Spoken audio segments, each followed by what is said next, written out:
Hey there, tonight we're diving into the bustling chaos of an ancient Greek marketplace, where the truth is, your senses would be overwhelmed by the cacophony of haggling, the pungent aromas of fresh fish, and the never-ending sea of togas and tunics, a far cry from the serene portrayals you might imagine. If these stories help you unwind, I'd love a quick like or subscribe, but only if they're genuinely working for you. I'm curious where in the world you're listening from, so drop your location and local time in the comments. It's amazing seeing our little community span the globe through these historical tales. Now get comfortable, perhaps dim the lights or find that perfect pillow position, and let's ease into tonight's journey together. You're standing in the heart of ancient Athens, surrounded by the organized chaos that is the agora. This isn't your average shopping mall experience. It's more like being dropped into the epicenter of a cultural maelstrom. The sun barely peeks over the horizon, yet the buzz of activity is already palpable. Welcome to where democracy got its start, and where you, my friend, are about to seriously question your ability to hack it in the ancient world. The agora, the beating heart of Athens, sprawls before you in a confusing blend of shouting merchants, strolling philosophers, and the occasional stray goat. You're looking at about 30 acres of prime real estate here, a place that's as much about haggling over olives as it is about debating philosophy or politics. The first thing you'll notice is that it's not just a marketplace. It's the social network of ancient Athens, sans the Wi-Fi. For Athenians, this is where life happens. It's like Twitter, only with more sandals and less trolling. Over there to your left is the Stoa of Atalos. This isn't just any building. It's a double-decker marble construction that screams, "Look at me, I'm important." Built around 150 BCE, this Stoa is the ancient equivalent of a shopping arcade. Picture a blend of the Parthenon and your local mall with a dash of political theater. It's not just for shopping, though. This is where serious discussions occur, the kind that might end with someone getting ostracized. Literally. They'd vote to kick you out of the city for a decade. Try to not say anything too controversial. And then there's the Tholos, a round building where the Prytanes, kind of like a rotating board of directors for the city, handle daily governance. Think of it as the Situation Room of Athens, only with more clay tablets and fewer digital screens. These guys, 50 in number, eat, sleep, and breathe governance, literally right here. They're on call 24/7, ready to tackle whatever crisis pops up, whether it's a grain shortage or a pesky Spartan incursion. Now, let's talk about the layout. The agora is strategically placed between the Acropolis and the Dipylon Gate, the main entrance to the city. This isn't just about convenience, it's about control. Anyone and anything entering or leaving Athens passes through here, making it the perfect spot for a little political theater or a lot of commercial activity. We're talking about a place where the latest philosophical arguments fly faster than today's memes. The agora wasn't built in a day or even a decade. It evolved over centuries, reflecting the shifting tides of Athenian power and prosperity. By the 5th century BCE, it had become the ultimate hub for commerce, politics, and socializing. You can practically see the invisible threads of trade and influence stretching from here to the far corners of the ancient world. This is a place where you might bump into Socrates himself, mid-argument, asking yet another unsuspecting Athenian to define virtue. But before you get too romantic about it, let's bust a few myths. The agora wasn't some idyllic scene of democratic bliss. Sure, it was the birthplace of democracy, but it was also a place of exclusion. Women, for example, were about as welcome at the agora as a cat in a dog show. Slaves ran errands here, but they certainly weren't browsing for the latest in chitin fashion. And while it was a hub for ideas, it was also a place where those ideas could get you into serious trouble. Commerce here was anything but straightforward. Forget your credit card. Transactions were strictly cash only, with silver drachmas jingling in every pouch. Merchants hawk everything from olive oil to ceramics, each stall a mini-battlefield of haggling. Prices fluctuate based on the whims of supply and demand, or the weather, or just because the vendor feels like it. And if you think you can avoid being swindled, think again. The ancient Athenians were masters of the hard sell, and you, dear time traveler, are fresh meat. The political significance of the agora can't be overstated. It was here that Athenians gathered to hear the latest decrees, engage in heated debates, and sometimes just watch the world go by. The Phoenix, where the assembly met, was a stone's throw away. Here, citizens, free males only, mind you, would gather to vote on everything from war to waterworks. It's a place where your voice mattered, assuming you had the right chromosomes and status.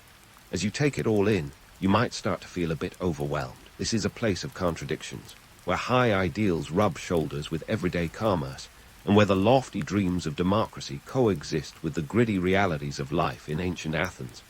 The Agora was, and still is, a testament to the complexities of human society, a place where the past feels surprisingly present. Just don't forget where you parked your chariot. You wouldn't last a day here, but what a day it would be. Speaking of chariots, let's dive back into the bustling chaos of the Agora, where the market scene is about to make your local farmer's market look like a serene garden tea party. As the sun climbs higher, so does the volume of human activity. The Agora is a sensory overload, a cacophony of voices, smells, and sights that could make even the most seasoned sharper feel like they've been thrown into the deep end without a sharping list. So, what's on the ancient Athenian sharping agenda? Well, for starters, let's talk olive oil. This isn't just a kitchen staple, it's the lifeblood of Greek society. Think of it as the ancient equivalent of avocado toast, ubiquitous, versatile, and yes, kind of a status symbol. A jar of high-quality olive oil could set you back 2 drachmas, which in today's money might equate to about $25. Not exactly pocket change when you consider that the average daily wage for a laborer was a single drachma. In other words, that golden elixir was as much a luxury as it was a necessity. And wine, oh, the wine. This wasn't your run-of-the-mill table wine, but a diluted version that was practically a dietary requirement. Athenian wine was often mixed with water, partly to make it last longer and partly because drinking it straight would probably knock you out faster than a Spartan ambush. A crater of decent wine might cost you half a drachma, a small price for some liquid courage when debating philosophy or politics, or both, after a long day in the Agora. But wait, there's more. The Agora is also a treasure trove of luxury goods for those with a bit more silver jingling in their pouches. Fancy a fine chitin. That'll be around 5 drachmas. Or perhaps you're in the market for a delicate piece of Athenian pottery, the kind that would make even today's hipster ceramicists swoon. Expect to shell out 10 drachmas or more for a piece that doubles as both utility and art. These items weren't just purchases. They were investments in social currency, signaling your place in the pecking order of Athenian society. Now, let's talk currency, specifically the drachma. This little silver coin was the grease that kept the wheels of the Athenian economy turning. Introduced around 600 BCE, the drachma quickly became one of the most widely used currencies in the ancient world. Weighing in at about 3 grams of silver, it was not just a medium of exchange, but a symbol of Athenian power and influence. The currency's reach was a testament to the web of trade that Athens spun across the Mediterranean, dealing in everything from grain and metals to slaves and spices. Trade wasn't just about goods, though. It was about connections. The Agora was a microcosm of the broader ancient economy, a place where traders from Egypt, Persia, and beyond came to barter and sell. These exchanges weren't always fair. Athenians had a reputation for driving a hard bargain that could make even the most seasoned trader from Tyre think twice. But the Agora was undeniably a melting pot, a place where cultures clashed and mingled, creating a veritable stew of ideas and goods that would shape the course of history. Speaking of shaping history, let's not forget our philosopher friends.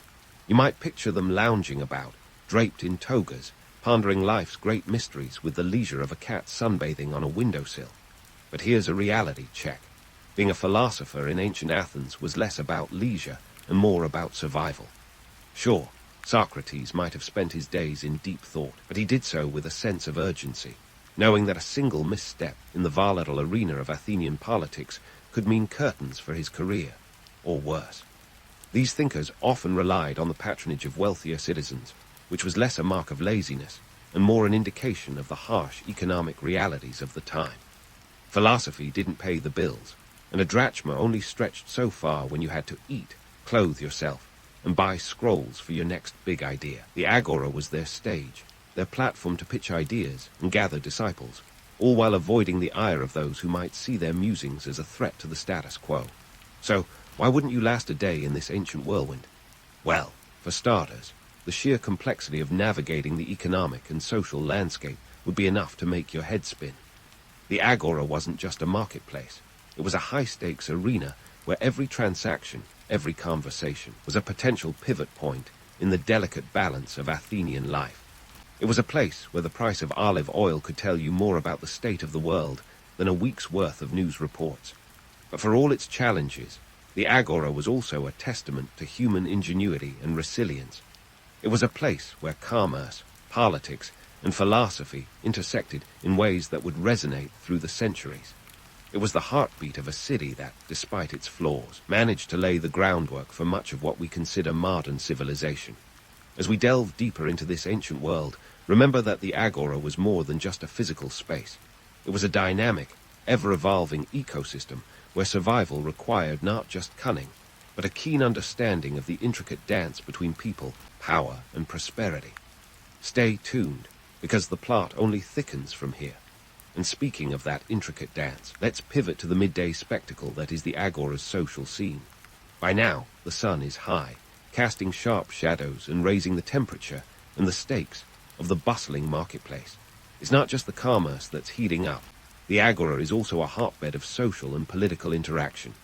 Picture it as the ancient version of a town square, minus the Wi-Fi and pumpkin spice lattes, but with a good dose of philosophical banter and political grandstanding. First up, let's crash a political debate.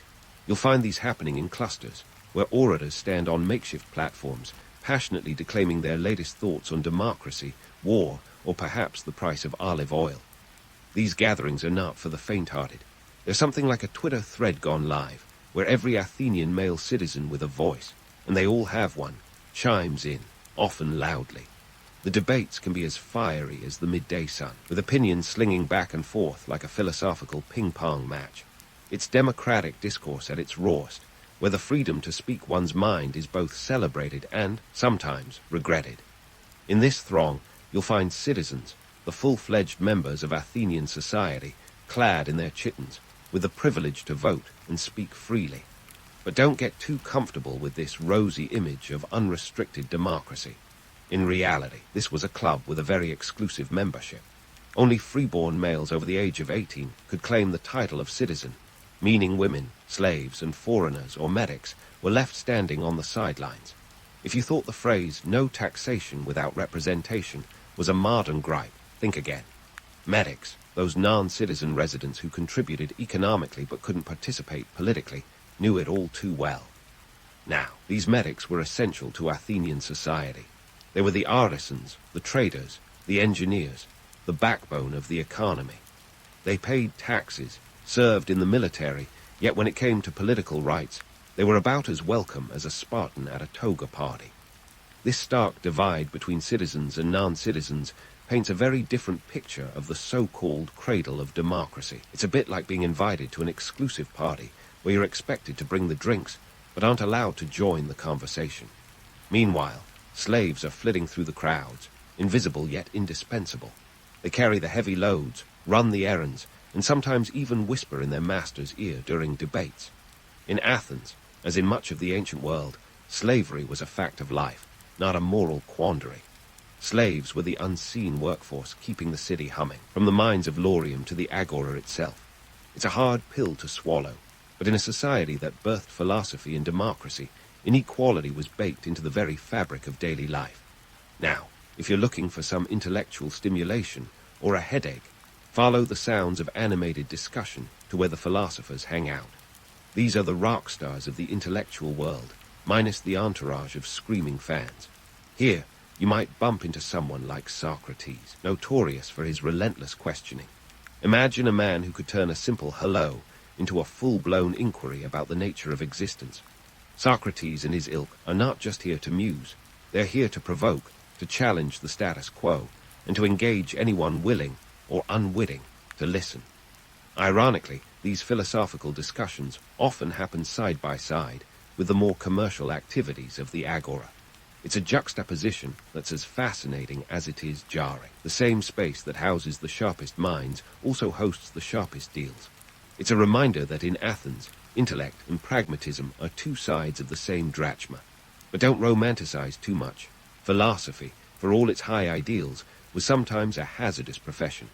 Questioning authority could land you in hot water, or worse, on trial for corrupting the youth. Just ask Socrates how that worked out for him. And while we're discussing hot water, step into the Tholos, where the Prytanes are busy managing the city's affairs. These 50 men are like the city's executive committee, always on call, ready to handle everything from grain shortages to military maneuvers. It's part of what makes the Agora not just a marketplace, but the buzzing nerve center of Athenian life. News here travels fast, not through clicks and shares, but by word of mouth, as traders and citizens pass along the latest decrees, gossip, and philosophical insights. It's a pre-digital information network that's as effective as it is prone to the occasional game of historical telephone. This is democracy in action, but also in tension. The Agora is a stage where the ideals of freedom and equality stand awkwardly beside the realities of exclusion and hierarchy. It's a place where the power of rhetoric is matched only by the power of wealth, and where social mobility is as limited as the shade under a summer sun. Yet for all its contradictions, the Agora remains a vibrant testament to human ambition and creativity, a place where ideas, for better or worse, could truly change the world. As you absorb this whirlwind of activity, it's clear that surviving a day in the Agora isn't just about haggling for the best price on olives, or avoiding the philosophical conundrums thrown by a wandering Socrates. It's about navigating a complex web of social, economic, and political interactions where every move, every word, carries weight. In the heart of Athens, democracy is both a high ideal and a daily grind, a reminder that the pursuit of freedom and equality is as challenging as it is enduring. Stay tuned, because as the sun begins its descent, the Agora's vibrant pulse only promises to throb with more intensity. We'll delve deeper into this ancient world, exploring how these dynamic interactions shape not just Athens, but the larger story of human civilization. As the sun begins its descent over the crumbling temples and bustling stalls of the Agora, you start to notice a shift in the crowd's energy. The morning's frenzied commerce gives way to an afternoon tinged with reverence and a touch of the theatrical. Welcome to the intertwining of ancient Greek commerce and spirituality, a paradoxical duet where financial ambition dances with pious devotion. It's like watching a Wall Street broker perform a slow waltz with a monk. Who knew spirituality could be so commercial? Let's get one thing straight. In ancient Athens, religion wasn't a Sunday-only affair. It was woven into the everyday fabric of life, as omnipresent as the smell of olive oil. Take, for instance, the Eleusinian Mysteries, a festival dedicated to Demeter and Persephone. This wasn't your typical village fete. It was a multi-day extravaganza complete with secret rites and public celebrations that would make even the most extravagant modern-day festival look like a backyard BBQ. And it wasn't just a local knees-up. Pilgrims traveled for miles, some from as far away as Asia Minor, to partake in these sacred traditions. The Agora, in its role as the city's beating heart, often found itself at the epicenter of these religious activities. Imagine vendors pausing their bartering to watch as a procession winds its way through the marketplace, participants bearing votive offerings and chanting hymns. It's a scene both solemn and communal, a reminder that in Athens, faith and business were not mutually exclusive. Now, let's talk about the economic implications of all this divine devotion. Temples were more than places of worship. They were financial powerhouses. They accepted offerings in the form of livestock, grain, or even precious metals, which were often stored in temple treasuries. Picture this. The Parthenon itself functioned as a depository for Athens' wealth, including a massive statue of Athena crafted from ivory and gold, worth an estimated 44 talents, around $10 million today. Talk about divine bling. Temple authorities wielded substantial influence, not just spiritually but economically. They imposed taxes and levies, such as the Reisphora, a kind of property tax that temple officials could demand from the faithful. In return, temples provided loans to the city or individuals, acting as proto-banks. So next time you think of temples as purely spiritual sanctuaries, remember they were as much about the drachma as they were about divinity. And then there's the intriguing mix of commerce and piety found in the form of sacrificial animals. These offerings weren't just about appeasing the gods. They were big business. The price of a prime sacrificial ox could hit a whopping 100 drachmas, a sum only the wealthiest citizens could afford without wincing. For everyone else, there were more budget-friendly options like sheep or goats, proving that even in the ancient world, there was a sacrifice to fit every budget. These sacrifices weren't just personal acts of devotion, they were public spectacles. Meat from these offerings was not wasted, but often redistributed among the priests and participants, turning a religious rite into a communal feast. It's a bit like a potluck, where only the gods get to dine first. This practice reinforced social bonds, reminding every citizen, from the humblest potter to the wealthiest aristocrat, of their shared place in the divine order. But don't let the incense and solemn hymns fool you into thinking it was all peace and harmony. The intersection of religion and commerce could lead to conflicts as tangled as a philosopher's beard. Take, for instance, the ecclesia, Athens' principal assembly, which occasionally found itself mediating disputes between temple authorities and merchants over taxes and trade regulations. These were no minor squabbles. They were debates that could affect the city's economy and test the balance between religious reverence and fiscal necessity. Speaking of balance, let's not forget about the oracles, those enigmatic figures who claimed to channel the divine will. The Oracle of Delphi, for example, was the ultimate hotline to the gods, dispensing cryptic advice to those who could afford her hefty fees. Consulting the oracle wasn't just a spiritual quest, it was a financial gamble. The cost of a consultation varied based on your social status and how much you were willing to slip under the divine table. It was like a psychic hotline where the price of enlightenment was determined by your drachma count. These consultations could sway political decisions, military strategies, and even personal fortunes, turning the oracle into a powerful player in the Athenian power game. It was a system where faith met finance head-on, proving that divine guidance didn't come cheap. What's fascinating is how these religious practices, steeped in tradition and ritual, coexisted with the brisk trade of the agora. This paradox is perhaps best embodied in the figure of the priest-merchant, a role that sounds like a contradiction, but was a common reality.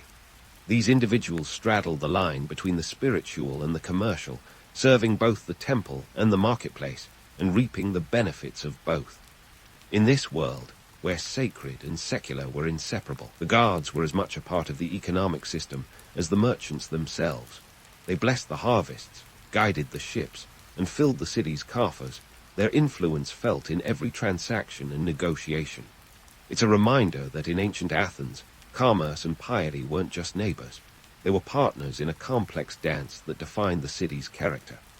As the afternoon wanes and the agora begins to empty, one can't help but marvel at this intricate tapestry of human endeavor, where trade and tradition, faith and finance were woven together in a seamless pattern. It's a world where success was measured not just in drachmas, but in the favor of the gods, and where every transaction carried the weight of divine oversight. So, as you step back from this vibrant scene, it's clear that surviving a day in ancient Athens was about more than just mastering the art of haggling or navigating the political landscape. It was about understanding the delicate balance between the temporal and the eternal, between the marketplace and the temple, where every decision, every act, was a step in the dance of life. Stay tuned, because as twilight casts its shadows over the agora, there's more to uncover in this ancient world, a place where the pursuit of prosperity and piety continues to shape the course of history. As twilight casts its shadows over the agora, you find yourself reflecting on the day's whirlwind of activity. It's been a crash course in the art of ancient living, a masterclass in navigating a society that was as innovative as it was inequitable. You've witnessed firsthand how the agora didn't just serve as Athens' bustling marketplace, but also as a crucible for ideas that would go on to shape modern economic systems and democratic practices. But before you start romanticizing it as the birthplace of all things good and fair, let's dive into the complexities that made ancient Greece both a beacon of ingenuity and a cautionary tale. First, let's talk about democracy, the ancient Greek gift to the world that came with more strings attached than a marionette show. Sure, the agora was the stage where democracy played out with all its raw, unfiltered vibrancy. But hold that applause, because this wasn't the all-inclusive, everyone gets a vote system you might imagine. With only about 10–20% of the population enjoying the status of citizen, the majority were left on the sidelines, watching the democratic parade pass by. Women, slaves, and medics, the non-citizen residents, found themselves in the audience of a show they didn't get to star in. So while Athens might have been the birthplace of democracy, it was also the workshop where exclusivity was fine-tuned. Yet, for all its flaws, this limited participation in governance sparked ideas that would eventually transcend their original boundaries. The concept of people having a say in their own rule, even if it was just a select few, was revolutionary, and the Agora was the proving ground for this audacious notion. It was here that the seeds of civic engagement were planted, growing into the sprawling forests of modern democratic thought. The Agora showed us that democracy, like olive oil, is best when it's pure, but also requires a bit of dilution and adaptation to suit the needs of a changing world. Now, about those economic systems. The Agora was more than just a place to haggle over the price of a sheep. It was a prototype for the free market. Trade was the lifeblood of Athens, and the Agora was its heart, pumping goods and ideas throughout the city and beyond. The use of the drachma, a standardized currency, was a game-changer, transforming the way trade was conducted and facilitating exchanges on a scale previously unimaginable. The drachma was the Bitcoin of its day, only with more physical heft and less volatility, though not by much if you consider the whims of ancient trade winds. In the Agora, merchants and shoppers engaged in a daily dance of supply and demand, a precursor to the complex market economies we navigate today. Prices fluctuated based on everything from the weather to the latest political decree, teaching Athenians to be as adaptable as the marketplace itself. This was capitalism in its embryonic form, with all the promise and peril that entails.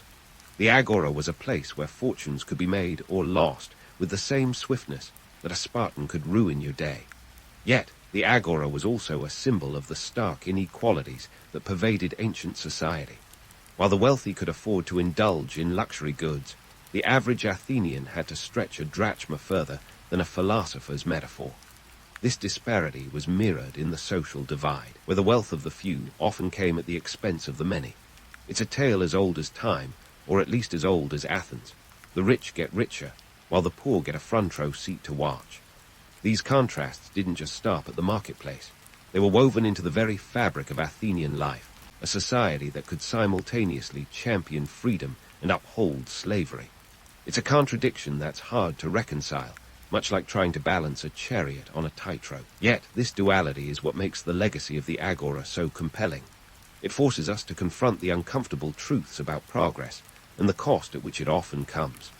As the evening deepens and the stars begin to punctuate the Athenian sky, you can't help but draw parallels between the Agora and our modern world. Markets today, whether they be stark exchanges or bustling downtown areas, echo the same blend of innovation and inequality that characterized ancient Greece.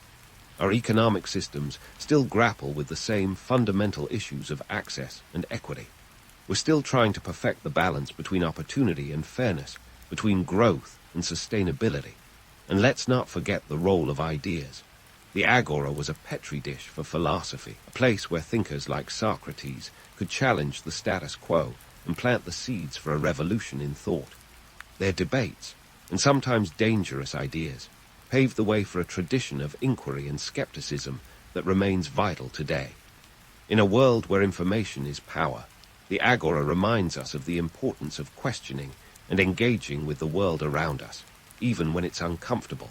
So, what can we learn from a day spent in the Agora? Perhaps it's the realization that while our methods and technologies have evolved, the core challenges of society remain strikingly similar. The Agora teaches us that progress is a messy, imperfect process, but one worth striving for. It shows us that the pursuit of knowledge, equity, and prosperity is a dance as ancient as the stones of Athens, yet as relevant as the latest market report. As you leave the Agora, exhausted but enlightened, and not just stepping away from a historical site, you're carrying with you the echoes of a civilization that dared to experiment with the ideas that continue to shape our world. The Agora is a testament to the enduring human spirit, a reminder that even amidst the chaos and contradictions, there is always room for growth and change. It's a legacy that invites us to keep questioning, keep innovating, and keep striving for a better world. One drachma, one vote, and one idea at a time. In the bustling corridors of ancient Egypt, where sand constantly found its way into everything from shoes to soup, a young boy named Ramses was causing quite the stir. Born around 1303 BCE, Ramses Roman II didn't exactly enter a world of ease and comfort, despite being the grandson of Seti I, the pharaoh. Egypt was a land of grandeur, sure, but it was also a place where the political chessboard was always a few moves away from chaos. And Ramses, he was the pawn being groomed into a king, though he'd probably prefer to think of himself as the rook, ready to bulldoze any obstacle in his path. Now, let's get one thing straight. Ramses wasn't just any kid with a penchant for sandcastles and papyrus doodles. He had a flair for the dramatic and a knack for turning even the most mundane childhood escapades into legendary tales. Some say he once tried to organize a chariot race inside the palace grounds, an event that ended with several servants needing a stern talking to about not letting the young prince near the horses unsupervised. Ramses grew up in a world where power wasn't just inherited. It was meticulously constructed like a pyramid, block by block. His father, Seti I, was a master builder and a seasoned military strategist, and young Ramses was keenly aware of the weight of those sandals he'd someday fill. The state of Egypt when Ramses was a young lad was something of a mixed bag. On one hand, it was a dominant power in the Near East, with its influence echoing as far as modern-day Turkey. On the other, it was a nation on the brink, with external threats and internal strife constantly knocking at the gates. The young prince's first taste of power came not from a throne, but from a battlefield. At the ripe age of 22, Ramses was thrown into the thick of it, commanding troops against the Hittites, a formidable adversary with a penchant for making life difficult for their Egyptian neighbors. It was less of a trial by fire and more of a trial by an ancient version of geopolitical chess. Imagine a young Ramses, armor gleaming under the scorching sun, trying to look like he wasn't just a kid playing dress-up in Dad's military regalia. Yet Ramses had more than just the sword and shield at his disposal. He had the gift of gab, or at least the ancient Egyptian equivalent. His knack for storytelling was legendary. Ramses was the original spin doctor, turning every skirmish into a grand victory and every victory into a divine triumph. His early military exploits were less about territorial gains and more about building his reputation as a leader destined for greatness. And boy, did he know how to work the crowd, or the scribes in this case. Egyptians loved a good story, and Ramses made sure his tales were worth the limestone they were carved on. He was painted not just as a warrior, but as a divine entity, a living god who had the favor of Amun-Ra himself. This wasn't just PR, it was a full-blown divine marketing campaign. Ramses understood that in a world where gods were as real as taxes, being seen as divine wasn't just beneficial, it was essential. But let's not sugarcoat it. Ramses' rise to power wasn't all sunshine and papyrus. His family background was riddled with the kind of palace intrigue that would make a soap opera writer salivate. The ancient Egyptian court was a hothouse of alliances, betrayals, and whispers that could make or break a dynasty. Ramses had to navigate this treacherous landscape with the finesse of a Nile crocodile, patiently, and with the occasional decisive charm. His mother, Queen Tuya, was a formidable presence in her own right. She was the power behind the throne, the master of courtly diplomacy who taught young Ramses the art of ruling with both an iron fist and a velvet glove. Tuya's influence on Ramses was profound, instilling in him not just a sense of duty, but the understanding that power was not given. It was taken, shaped, and sometimes, just sometimes, stolen in the dead of night. The real kicker in Ramses' early years, though, was his ability to turn every potential setback into an opportunity for self-promotion. When the Nile floods failed to reach their usual heights, threatening famine and unrest, Ramses didn't just pray for rain. He commissioned massive public works, including the construction of new canals and the erection of statues, many statues, because nothing says, "I'm in control," like a dozen 20-foot effigies of yourself scattered across the empire. Ramses' early reign was a masterclass in myth-making. He understood that to rule Egypt, you needed to be part politician, part deity, and part showman. His was a world where reality was often stranger than fiction. and Ramses, ever the savvy operator, played both sides expertly. Whether it was leading troops into battle or orchestrating a divine photo op, Ramses Roman II knew that history would remember him best if he wrote the first draft himself. And so, as he ascended the throne at the age of 24, Ramses Roman II was not just a king. He was a living legend in the making. His early years were filled with the kind of drama and ambition that would set the stage for a reign that would last 66 years, longest in ancient Egyptian history. But that, my friends, is another story. For now, let's leave young Ramses on the cusp of greatness, a young man with an empire at his feet and a destiny as vast as the desert before him. As Ramses Roman II stood on the threshold of his long reign, the sands of Egypt were already shifting beneath his sandals. The year was 1274 BCE, and the young pharaoh, barely 30 and already a veteran of skirmishes, was about to face a real test of his military mettle, the Battle of Kadesh. Now, if Kadesh sounds like your run-of-the-mill ancient battlefield, think again. This was the Super Bowl of its day, complete with its own halftime show of chariot clashes and diplomatic touchdowns. And Ramses, he was both the quarterback and the stadium announcer, eager to shout his triumphs from the rooftops, or in this case, carve them into temple walls. But let's pump the brakes for a second. Before we delve into the clash of armies and egos, it's crucial to understand why Kadesh was such a big deal. You see, the Hittites, led by King Muwatalli Roman II, were the formidable foes lurking just beyond Egypt's northern borders. This wasn't a mere backyard spat. It was a high-stakes game of thrones with territories stretching from modern-day Turkey to the Levant. Control of Kadesh meant a grip on the lucrative trade routes that were the lifeblood of empires. So, in a move that would make any ambitious ruler's heart race, Ramses set out with an army allegedly numbering around 20,000 strong. Troops, chariots, and enough supplies to feed a small city. This was not just a military maneuver. It was a logistical nightmare that could have given modern generals a run for their money. As Ramses marched his forces north, the stage was set for what was arguably the largest chariot battle in history. The Egyptians divided into 4 divisions, each grandiosely named after a god: Ammon, Ra, Tar, and Seth. Ramses, ever the showman, led the division of Ammon, because when you're trying to impress both your army and the guards, why not go for the big guns?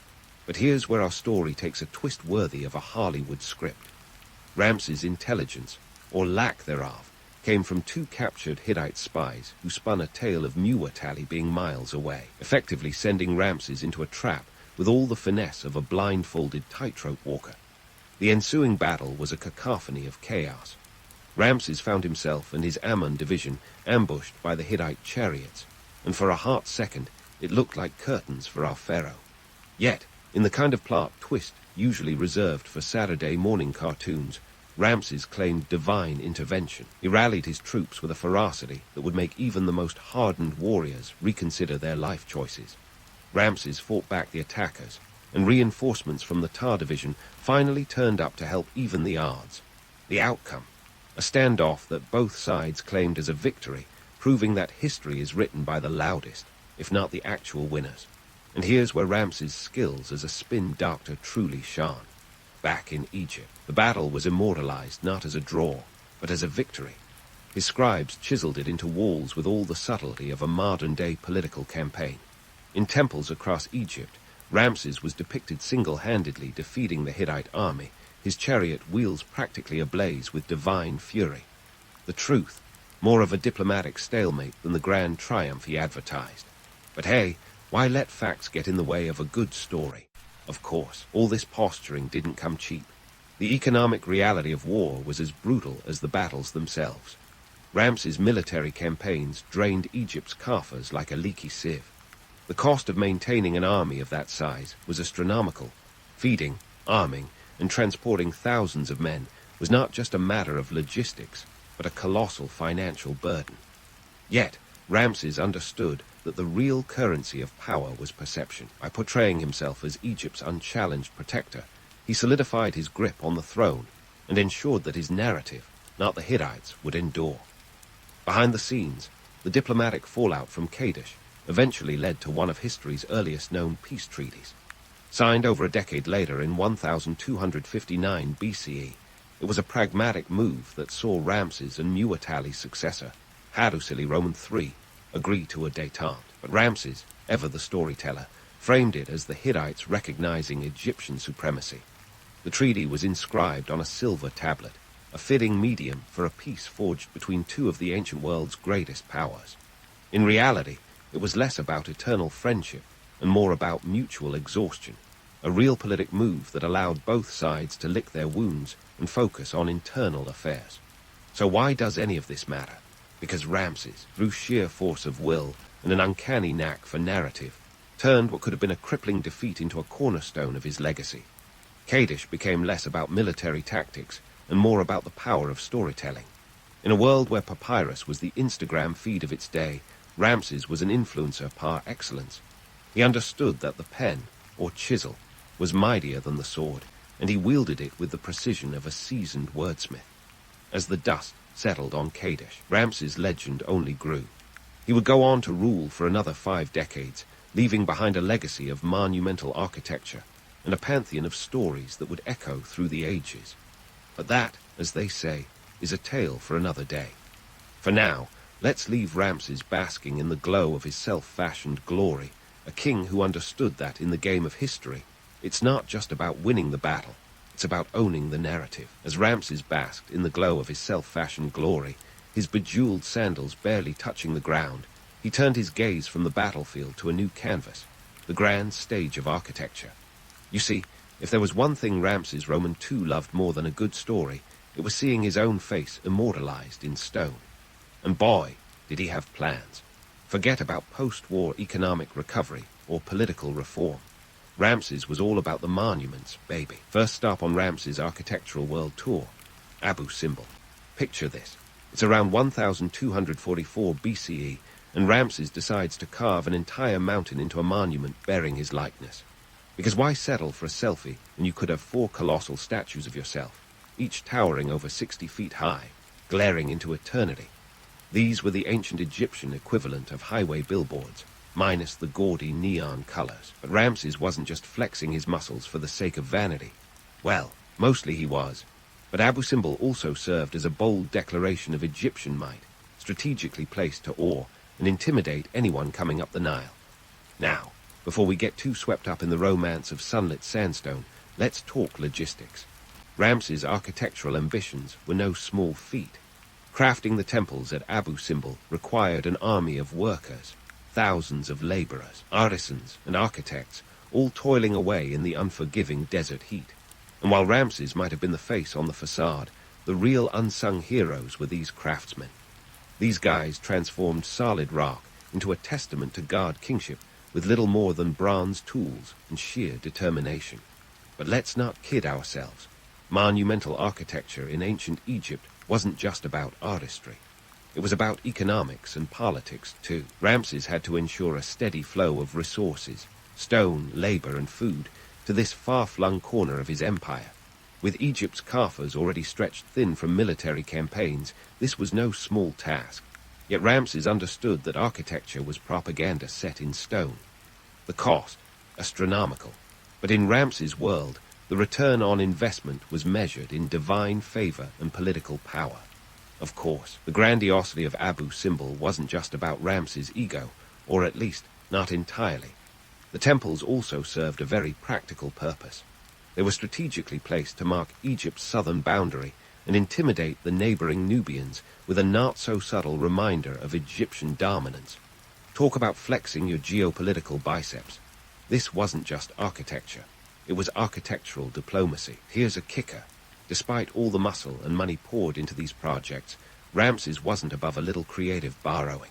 The design of the temples, particularly the grand entrances, had more than a hint of earlier Nubian styles. So, while Ramses was busy carving his legacy, he was also nodding to the cultures he was keen to dominate. It's like claiming you invented rock and roll while borrowing riffs from the blues. Ramses was all about blending homage with hubris. And let's not forget the logistics of actually building these behemoths. The workforce had to be fed and housed, requiring a supply chain that would make any modern logistics manager sweat. Food, tools, and materials had to be transported along the Nile. a feat of organization that speaks to the complexity of the ancient Egyptian bureaucracy. Talk about a well-oiled machine. Ramses' administration was like the ancient world's version of Amazon Prime. Now, while Ramses was orchestrating this colossal construction project, he was also deftly managing the narrative back home. Through a combination of temple inscriptions and public ceremonies, he cemented his image as a pharaoh of unparalleled piety and power. The temples at Abu Simbel weren't just places of worship. They were stage sets for Ramses' ongoing divine drama. He was both the director and the star, ensuring that his version of events was the one chiseled into history. But Ramses' architectural ambitions didn't stop at Abu Simbel. Oh no, this was just the opening act. He had more temples to build, more statues to erect, and more scrolls to fill with tales of his divinely sanctioned exploits. The sheer scale of his building projects was unprecedented, reflecting both his personal ambition and his understanding of architecture as a means of consolidating power. So, as the sun set over the sandstone giants of Abu Simbel, Ramses stood triumphant, not just as a ruler of men, but as a master of monuments. He was the pharaoh who turned stone into story, who carved his narrative into the very bones of the earth. And while his legacy would be debated and dissected for millennia to come, one thing was clear. Ramses Roman II was a king who understood that to be remembered, you had to make your mark, literally. Yet, as grand as these achievements were, they came at a cost. The economic burden of such massive projects strained Egypt's resources, leading to increased taxation and potential unrest among the populace. But Ramses, ever the savvy ruler, knew that the true power of a monument lay in its ability to inspire awe and loyalty, or at least enough fear to keep the tax collectors at bay. As Ramses continued to etch his name into history, the sands of Egypt whispered with tales of his architectural prowess. And while the temples and statues told stories of divine favor and earthly dominance, the reality was a complex tapestry of ambition, economics, and the relentless pursuit of legacy. This was Ramses' world, a place where stone was more than just rock. It was history waiting to be written. But as the finishing touches were put on the grand temples and the dust settled on another chapter of Ramses' reign, the story of his architectural conquests was far from over. There were more tales to be told, more myths to be made, and more stones to be set in place. The saga of Ramses Roman II, the living god, was still unfolding, one chisel stroke at a time. Stay tuned, because this pharaoh's narrative is far from finished. As Ramses Roman II stood amidst his towering monuments, basking in the grandeur of his own creation, he turned his attention to a different kind of legacy, his family. You see, while Ramses may have been carving his face into every available rock, he was also setting records in the parenting department. With a staggering roster of over 100 children, Ramses wasn't just building statues. He was building a dynasty, one heir at a time. And managing that many offspring, well, it wasn't exactly a walk along the Nile. Now, let's not pretend Ramses was the ancient Egyptian equivalent of a stay-at-home dad. His approach to family life was more akin to running a small nation. With numerous wives and children scattered throughout the empire, Ramses' domestic policies were as ambitious as his military campaigns. His principal wife, Queen Nefertari, was not just a figurehead. She wielded considerable influence. Her prominence was immortalized alongside Ramses in the grand temple of Abu Simbel, where she stood almost as tall as he did, a rarity in an era where pharaohs didn't exactly share the spotlight. Think of Ramses' family like an ancient version of a sprawling royal reality show, with enough drama and intrigue to keep even the most seasoned courtier on their toes. His children were not just heirs, they were integral to his political strategy. By marrying them into influential families, Ramses strengthened alliances and extended his influence across the lands. His daughters, in particular, were diplomatic power players, and he didn't shy away from placing them in positions of authority, a move that would make even the most progressive modern ruler nod in approval. But let's talk logistics. Keeping track of over 100 kids is no small feat, even for a pharaoh.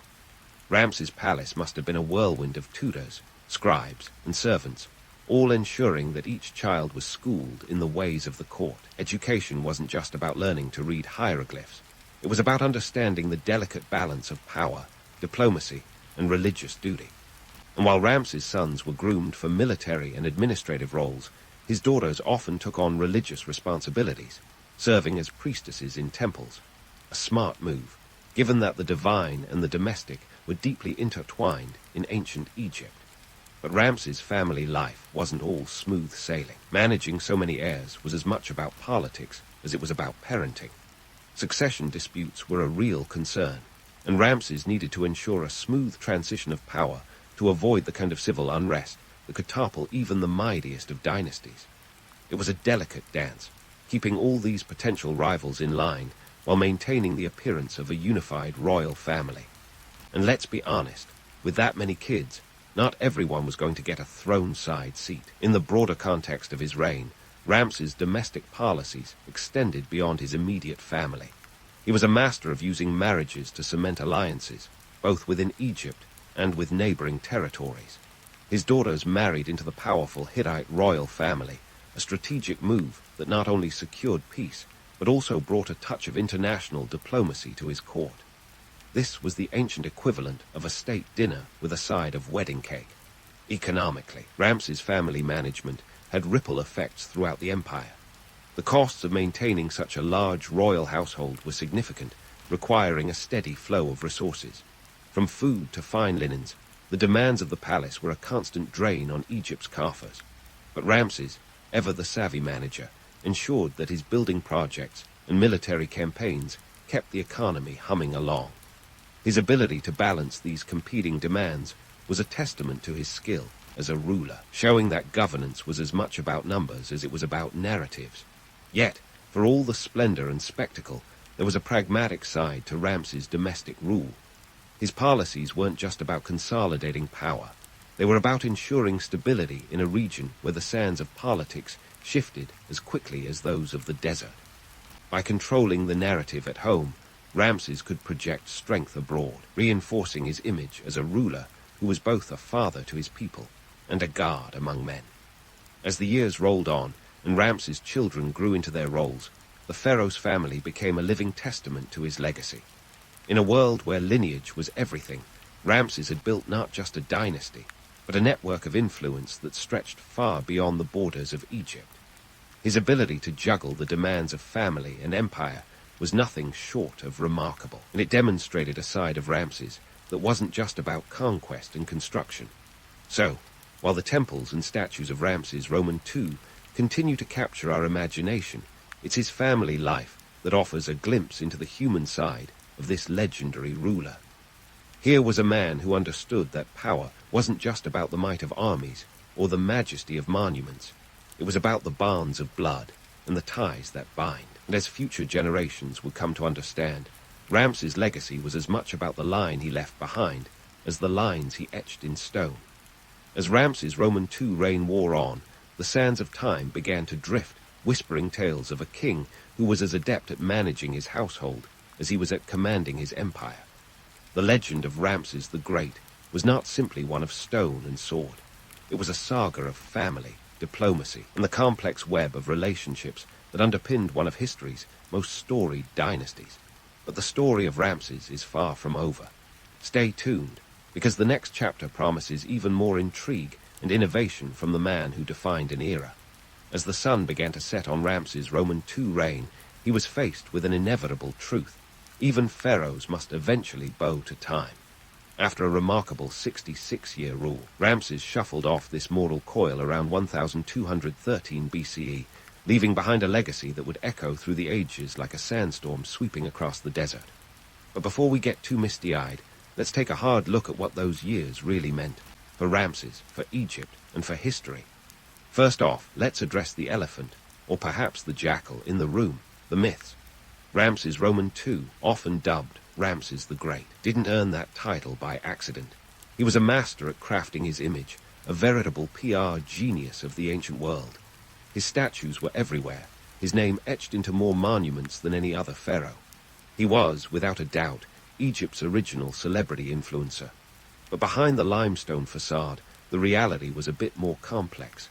For starters, the longevity of his reign was both a blessing and a challenge. Living to the ripe old age of 91, practically geriatric by ancient standards, Ramses outlived many of his heirs, a situation that would have made even the most stoic of dynasts sweat. His longevity created a continuity of rule that helped stabilize Egypt, but it also meant that the latter part of his reign saw a steady decline in his physical and possibly mental faculties. As he aged, Ramses became more of a figurehead, with the day-to-day running of the state falling increasingly to his trusted advisors and surviving sons. Economically, Ramses' reign was a mixed bag. His monumental building projects and military campaigns, while breathtaking, drained the royal treasury faster than a Nile flood.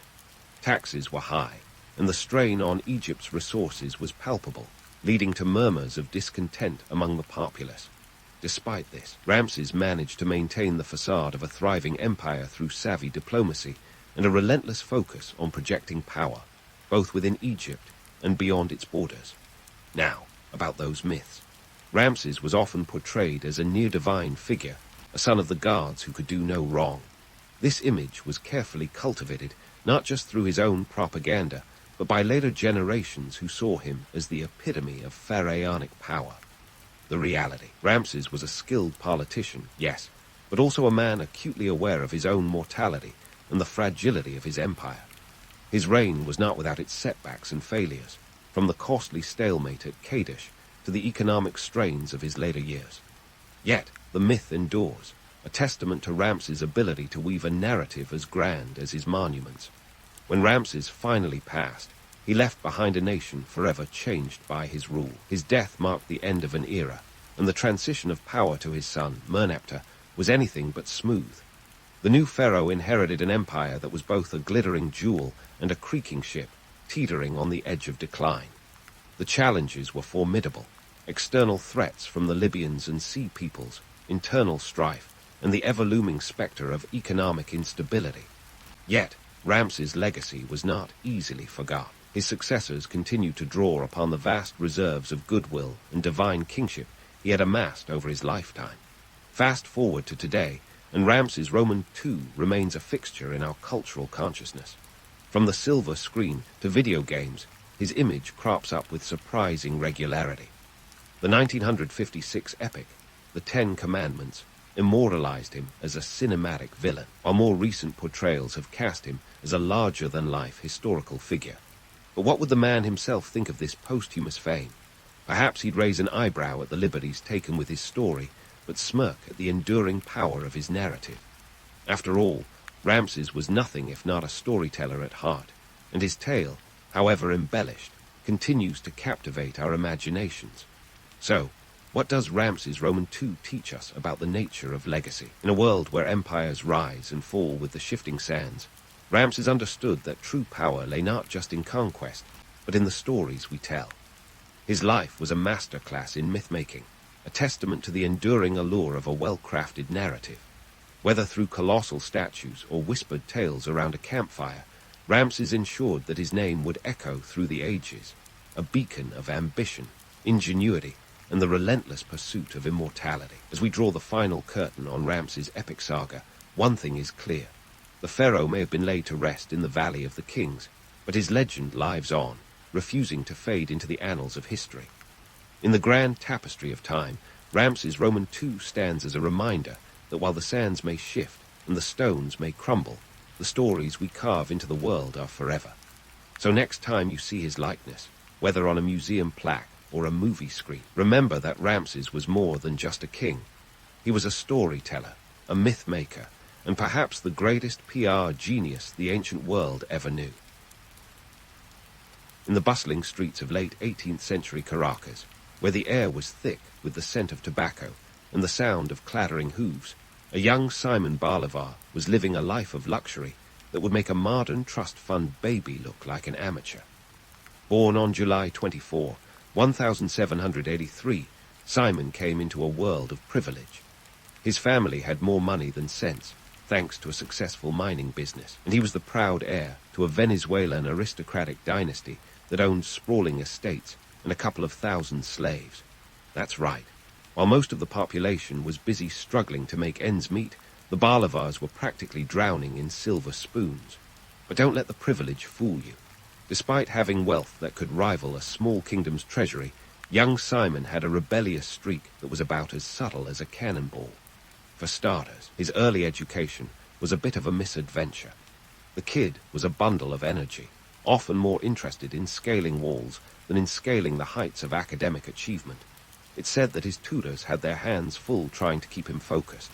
One of his tutors, a man named Simon Rodriguez, must have seen the glimmer of rebellion behind those mischievous eyes. Rodriguez was a radical thinker, and he had a knack for instilling revolutionary ideas in his young pupil. He filled Simon's head with Enlightenment ideals, like liberty and equality, which was akin to handing a match to someone standing knee-deep in a powder keg. The Bolivar family was no stranger to tragedy, either.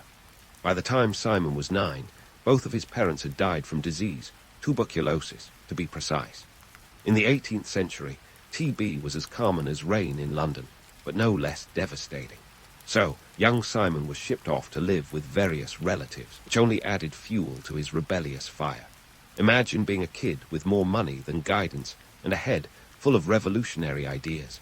It's a miracle he didn't start plotting revolutions before he could even spell revolution.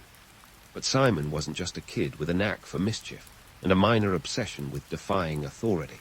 Oh no, he had a flair for drama, too. One of the more entertaining stories from his youth involves a rather flamboyant act of rebellion. Picture teenage Simon at a party, an affair no doubt dripping with colonial-era opulence, deciding that the best way to express his disdain for Spanish rule was to toss his own powdered wig into the fireplace.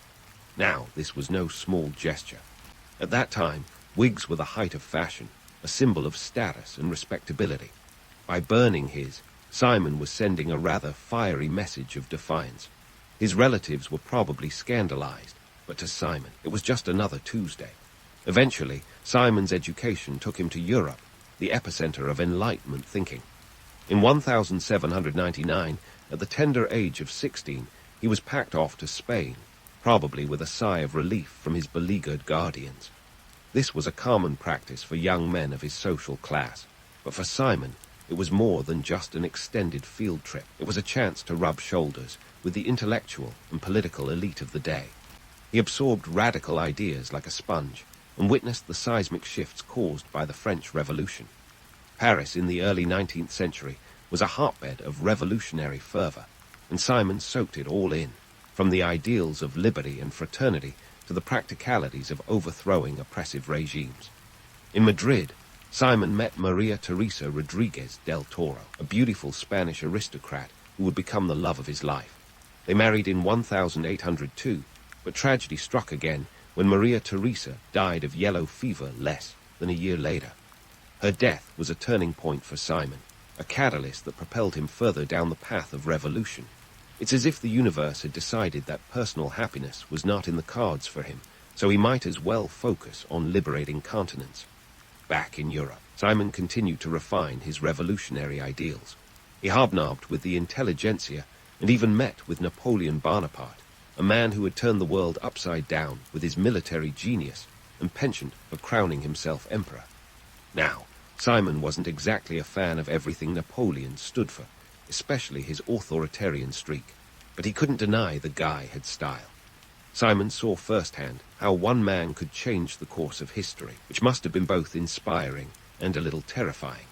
In 1805, Simon stood on the Monte Sacro in Rome and made a vow that would define his life. He swore to never rest until South America was free from Spanish rule. Talk about setting ambitious goals. Most people vow to hit the gym more often or maybe cut back on coffee, but Simon, he pledged to liberate an entire continent. It was the kind of grandiose declaration that would make a lesser man quiver in his boots, but not Simon. He was just getting started. As Simon prepared to return to South America, he was armed with more than just revolutionary rhetoric. He had a vision of a united South America, free from the shackles of colonial rule. The irony, of course, is that this vision came from a man whose early life was a study in contrast. He was an aristocrat with revolutionary dreams, a man born to privilege who would dedicate his life to overthrowing the very system that had afforded him so much. So there you have it. The early life of Simon Bolivar, a man of contradictions, a figure whose youthful escapades and rebellious spirit set the stage for a future as one of history's most audacious liberators. His story is just beginning, And if you think his childhood was eventful, just wait until he starts toppling empires. But let's not get too carried away by the romance of it all. Bolivar's revolutionary journey wasn't exactly a straight shot from vow to victory. In fact, his early attempts at revolution were more comedy of errors than epic triumph. Picture this. It's 1807, and Bolivar is back in Venezuela, ready to stir the pot with a head full of ideals and a heart full of ambition.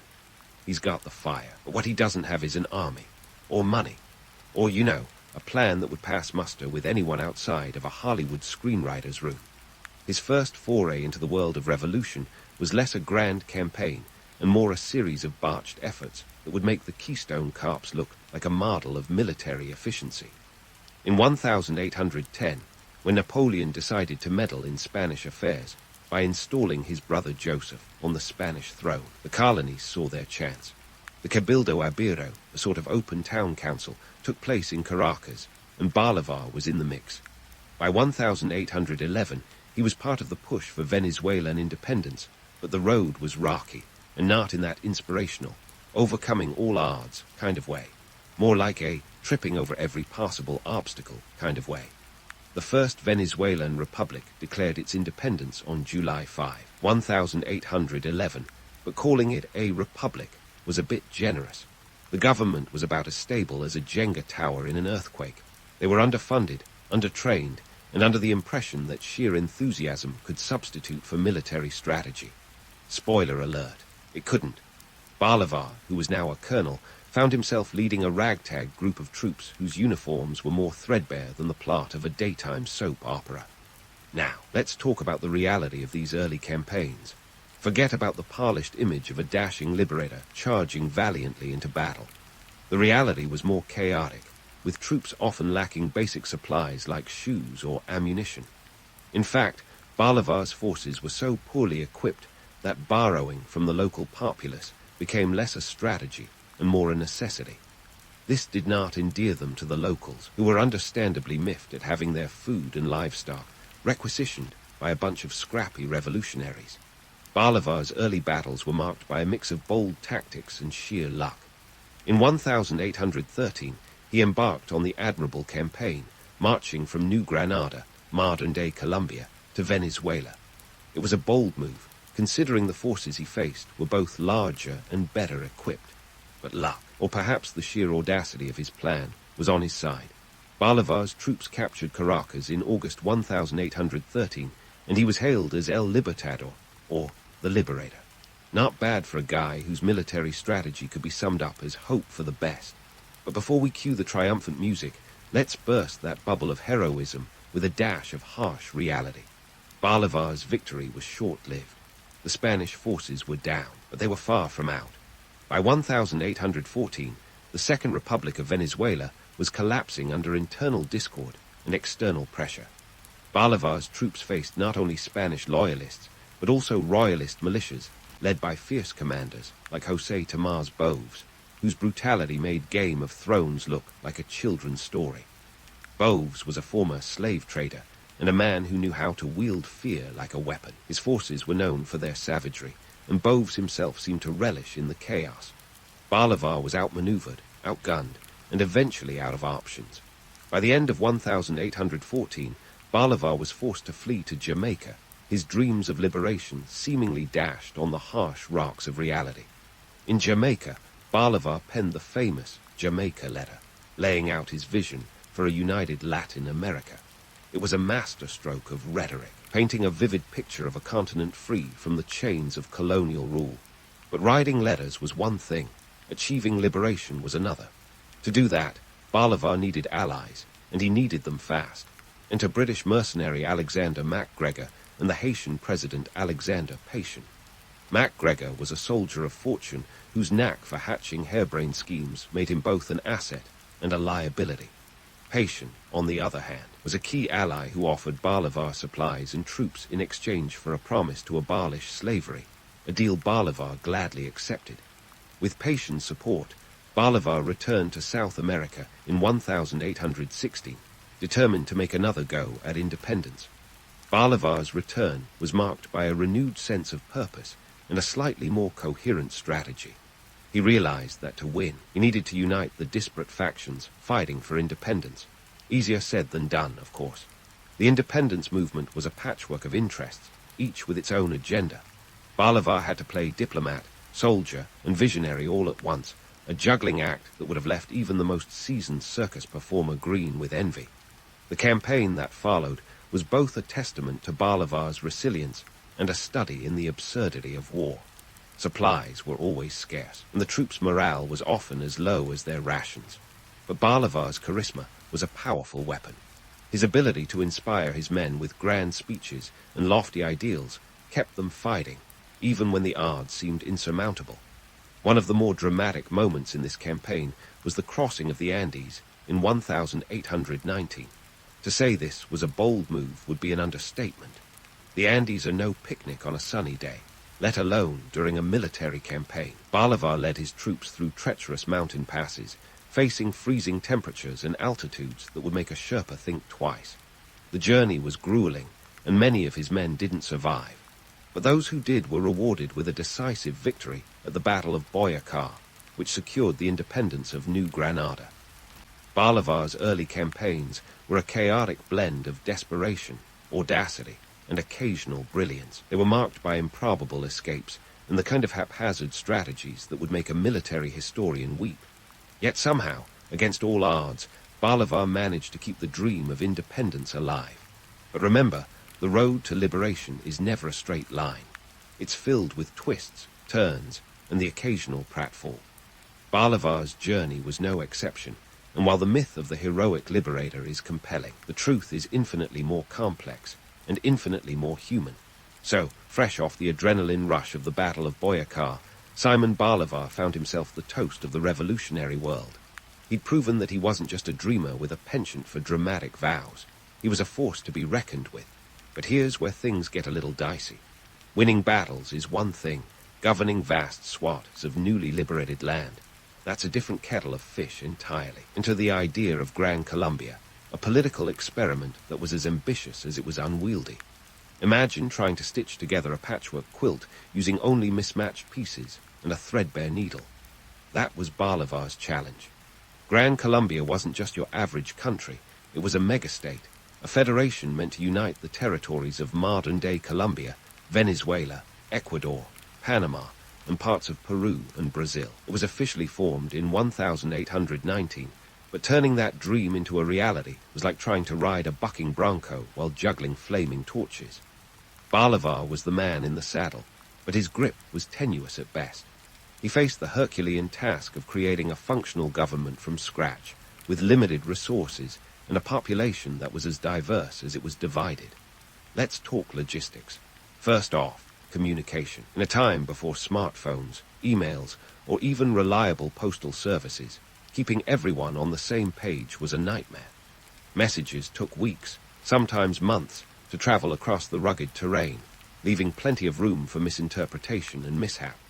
It's a bit like trying to play a game of telephone across an entire continent, only instead of ending in laughter, it could end in rebellion. And speaking of rebellion, Bolivar had no shortage of political rivalries to contend with. The regions under Gran Colombia's banner were as different from each other as chalk is from cheese. Each had its own local interests, leaders, and agendas, and Bolivar's vision of unity often clashed with their desire for autonomy. The irony was palpable. The man who'd fought tooth and nail for independence was now in the unenviable position of trying to centralize power. Now, let's get into the nitty-gritty of economics. The coffers of Gran Colombia were about as full as a miser's wallet. Funding a functioning government and military was a constant struggle. The region's economy was still heavily reliant on agriculture, with coffee, cocoa, and tobacco being the primary exports. But years of conflict had left the infrastructure in tatters.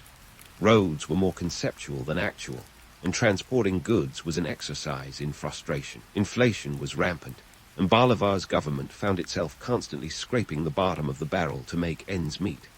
Amidst these challenges, Bolivar's personal life was no less turbulent.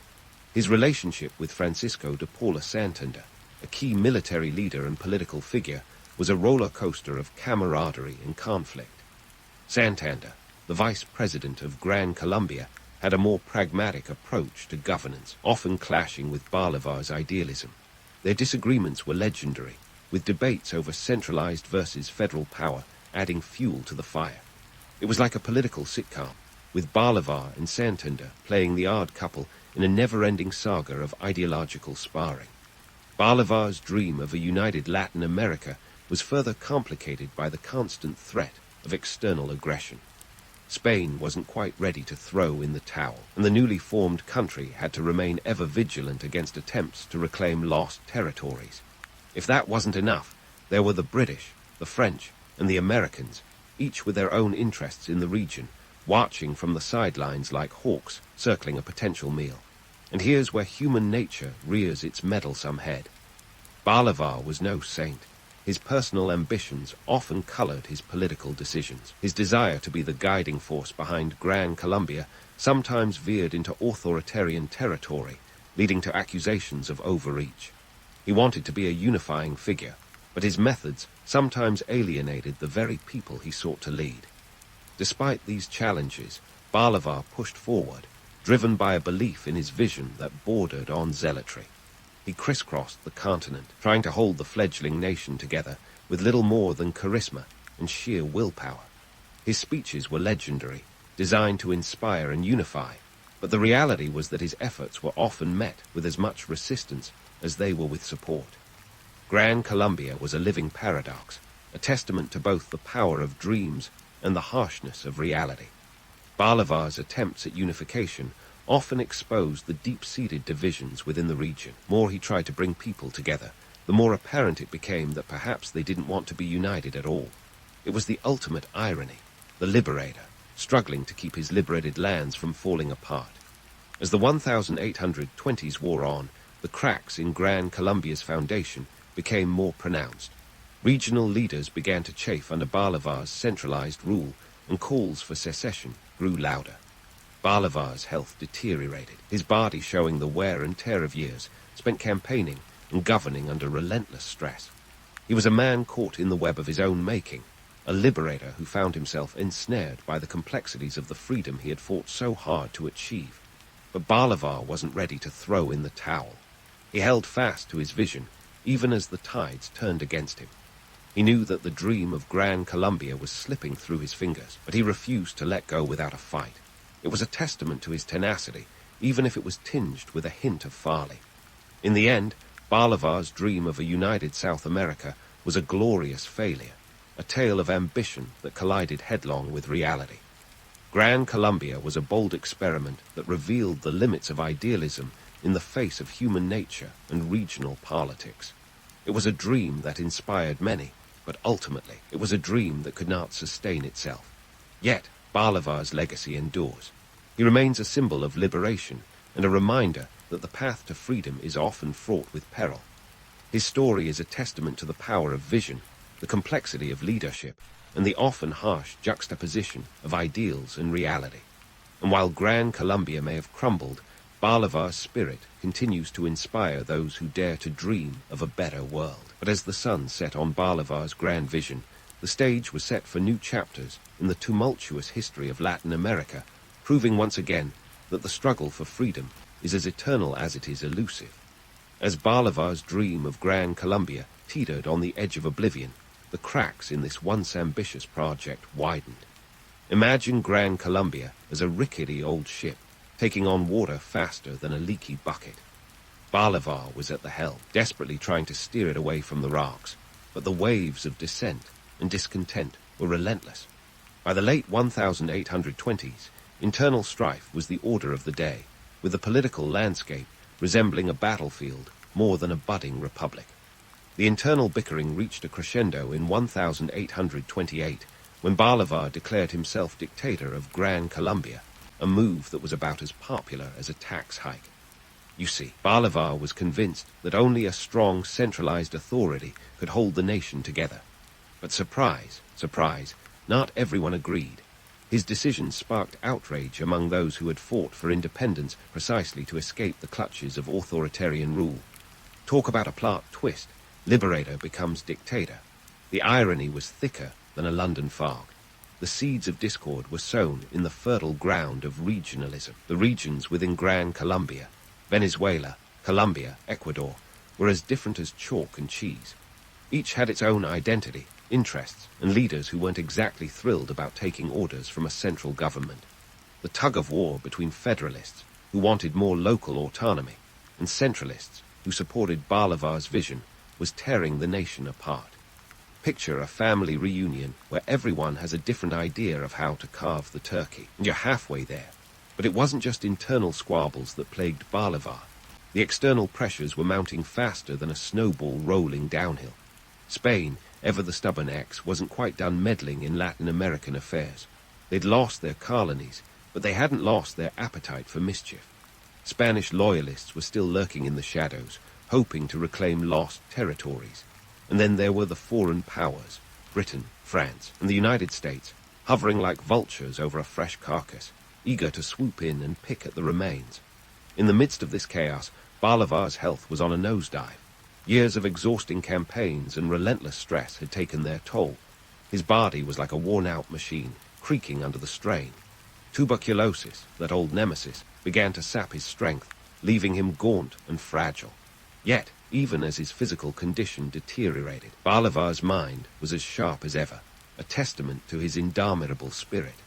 Desperate times called for desperate measures, and Bolivar wasn't above trying every trick in the book to maintain control. In a move that was equal parts audacious and tragic, he attempted to hold a constitutional convention in Arcania in 1828, hoping to iron out the kinks in the political structure. But much like a poorly planned wedding, the event was marred by infighting and walkouts. Delegates bickered endlessly, and eventually the convention collapsed under the weight of its own dysfunction. Bolivar's dream of unity was slipping through his fingers like sand, and he was powerless to stop it. Yet, even amidst the turmoil, Bolivar found unexpected allies in the most unlikely of places. Take Manuela Sainz, for instance, his charismatic lover and staunch supporter. She was a whirlwind of energy, known for her fiery temper and loyalty to Bolivar. In 1828, she famously thwarted an assassination attempt against him, earning herself the nickname the Liberator's Liberatrix. Armed with nothing more than determination and quick thinking, she foiled the plot by warning Bolivar, allowing him to escape through a window. It was a scene straight out of an action movie, only this time the stakes were all too real, but allies were few and far between, and Bolivar found himself increasingly isolated. His relationship with Francisco de Paula Santander, once a key ally, had soured beyond repair. Their ideological differences had grown into a chasm, with Santander championing liberal constitutionalism while Bolivar clung to his centralist vision. The rift culminated in Santander's exile in 1829, a bitter split that was as painful as it was inevitable. As Gran Colombia continued to unravel, Bolivar faced rebellion on multiple fronts. In Venezuela, José Antonio Píez, a charismatic caudillo with a penchant for flamboyant military exploits, was leading the charge for regional independence. Píez had once been Bolivar's ally, but the allure of power and local autonomy proved too strong. His uprising was the death knell for Bolivar's dream, a stark reminder that even the most charismatic leaders can find themselves outmaneuvered by the tides of history. By 1830, the writing was on the wall. Gran Colombia was crumbling faster than a biscuit in tea. Bolivar, recognizing the inevitable, resigned from his position of power, a move that was both tragic and necessary. He retreated to the coastal town of Santa Marta, his health failing and his spirit battered. The Liberator, once the toast of the continent, was now a man without a country, his vision shattered, and his legacy uncertain. Yet, even in his final days, Bolivar remained a figure of fascination. His correspondence from Santa Marta revealed a man grappling with the harsh realities of his life's work. He famously lamented, "America is ungovernable. Those who have served the revolution have plowed the sea." It was a poignant reflection on the futility of his grand ambitions, a recognition that the forces of history are often beyond the control of even the most determined individuals. Bolivar passed away on December 17, 1830, at the age of 47, leaving behind a legacy as complex as the man himself. He was a hero and a dictator, a visionary and a pragmatist, a man of contradictions whose life defies simple categorization. The myth of Simon Bolivar, the liberator, looms large in the annals of history, but the reality is infinitely more nuanced, a tale of triumph and tragedy, of dreams and disillusionment.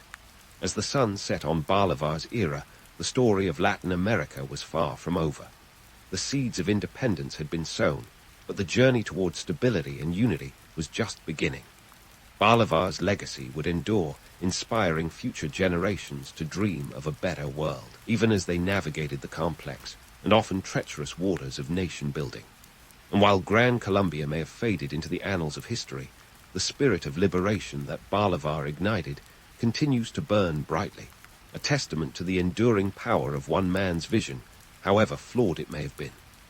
As the curtain fell on Simon Bolivar's tumultuous life, his legacy became a fascinating cocktail of myth and reality, shaken, not stirred, by the passage of time. Bolivar's final days in Santa Marta were a far cry from the glory-filled parades of a liberator. Instead, he was plagued by illness, disappointment, and the kind of existential musings that make for an epic historical drama. He was a man who had once ignited the fires of revolution across an entire continent, now left to ponder the ashes of his dreams.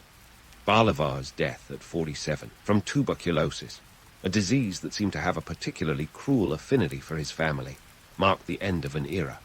Yet, it was only the beginning of a legend. You see, history has a way of turning complex figures into one-dimensional heroes or villains, and Bolivar got the hero treatment in spades. The liberator's image was carefully polished and buffed by those who followed, turning him into a symbol of freedom and defiance, a Latin American Moses leading his people to the promised land of independence. But let's not kid ourselves. The reality was far more complicated. Bolivar was a man of contradictions, as likely to inspire with grand speeches as he was to alienate with his centralist policies. His vision for a united Gran Colombia was as ambitious as it was unachievable, given the cultural and political fissures that ran through the land like fault lines. His attempts at unification, while noble in intent, often skirted dangerously close to authoritarianism, a fact that didn't exactly endear him to those who had fought for independence from just such tyranny. It's the kind of plot twist that would make any political thriller worth its salt. Yet, for all his struggles and failures, Bolivar left a lasting imprint on the political landscape of Latin America. He was the architect of independence for 6 nations: Venezuela, Colombia, Ecuador, Peru, Bolivia, and Panama, and his name became synonymous with liberation. His ambition set the stage for future Latin American politics, even if, ironically, it was his very ambition that often tripped him up. The seeds of democracy he planted were sown in rocky soil, but they laid the groundwork for the region's future struggles and triumphs. Economically, Bolivar's legacy was a mixed bag. The wars of independence had left the continent's infrastructure in tatters, and the fledgling nations struggled to rebuild amidst the rubble. The economies of these countries were still heavily reliant on agriculture, with exports like coffee and cocoa serving as the lifeblood of the economy. Inflation was a persistent thorn in the side of progress, and the dream of financial stability was as elusive as a mirage in the desert. Yet, the allure of Bolivar's myth cannot be understated. His story has the kind of romantic appeal that makes for a great epic. A young aristocrat turned revolutionary, defying the odds to free his people. It's a narrative that's been polished into a gleaming symbol of resistance and hope, even as it glosses over the more gritty realities of his rule. This sanitized version of Bolivar is easier to digest, a neatly packaged hero's journey that resonates with the human desire for stories of triumph over adversity. The enduring image of Bolivar as a liberator is both a testament to his impact and a reflection of how history simplifies complex figures. His name graces countless cities, streets, and even a country, Bolivia, all serving as reminders of his indelible mark on the continent. But perhaps the greatest irony of all is that Bolivar, who fought so tirelessly for unity, left a legacy that was as fractured as the nations he helped to free. His dream of Gran Colombia may have crumbled, but the spirit of liberation he championed continues to inspire. In the end, Bolivar's life is a study in contrasts, an aristocrat who became a champion of the oppressed, a visionary whose dreams were both grand and and flawed. His story is a reminder that history is not just a series of dates and events, but a tapestry woven from the threads of human ambition, frailty, and resilience. Bolivar's legacy, like his life, is a complex mosaic that defies simple categorization, a testament to the power and pitfalls of revolutionary fervor. As we close the book on Simon Bolivar's life, we are left with a portrait of a man who was both larger than life and all too human. He was a liberator and a dictator, a dreamer and a pragmatist, a hero and a cautionary tale. His legacy is a stark reminder that the path to freedom is never a straight line, but a winding road fraught with both triumph and tragedy. And while Bolivar may have ploughed the sea, the ripples of his influence continue to wash over Latin America, a testament to the enduring power of one man's vision to inspire generations long after he's gone. The crack of dawn in ancient China, a time when the rooster's crow isn't just an Instagrammable moment, but an actual alarm clock. As you peel yourself from your modest straw mat, let's forget the Shangri-La fantasies for a second. Life here doesn't come with spa treatments and Zen gardens, but with calloused hands and a sore back. Sure, the countryside looks serene, but it's more like a treadmill with dirt and sweat. Now, let's dive into your morning routine. Spoiler alert, this isn't a leisurely start with a latte and a croissant. Nope, you're looking at a bowl of congee, that humble rice porridge, which is less gourmet brunch and more cheap fuel. Rice, if you're lucky, because a bad harvest means you might be eyeing the millet or barley instead. See, the average peasant diet lacks the glamour of those lavish imperial banquets. It's more about keeping you standing long enough to till the fields. Speaking of fields, let's talk threads. No Gucci tunics here. Just basic hemp or cotton tunics, assuming you're not yet patching holes with whatever scraps you can scrounge. And let's not even start on the footwear. Those straw shoes are more about keeping your feet from turning into mud cakes than making a fashion statement. Seasonal changes. Oh, they aren't just about admiring cherry blossoms or autumn leaves. They're the rulers of your life, deciding what you'll eat and how you'll dress. Winter's coming doesn't mean cozy sweaters. It means bracing for harsher times with layers of whatever you can muster. Now, let's be real about the economics of ancient agriculture, which is as riveting as it sounds. You're not just farming for the sake of it.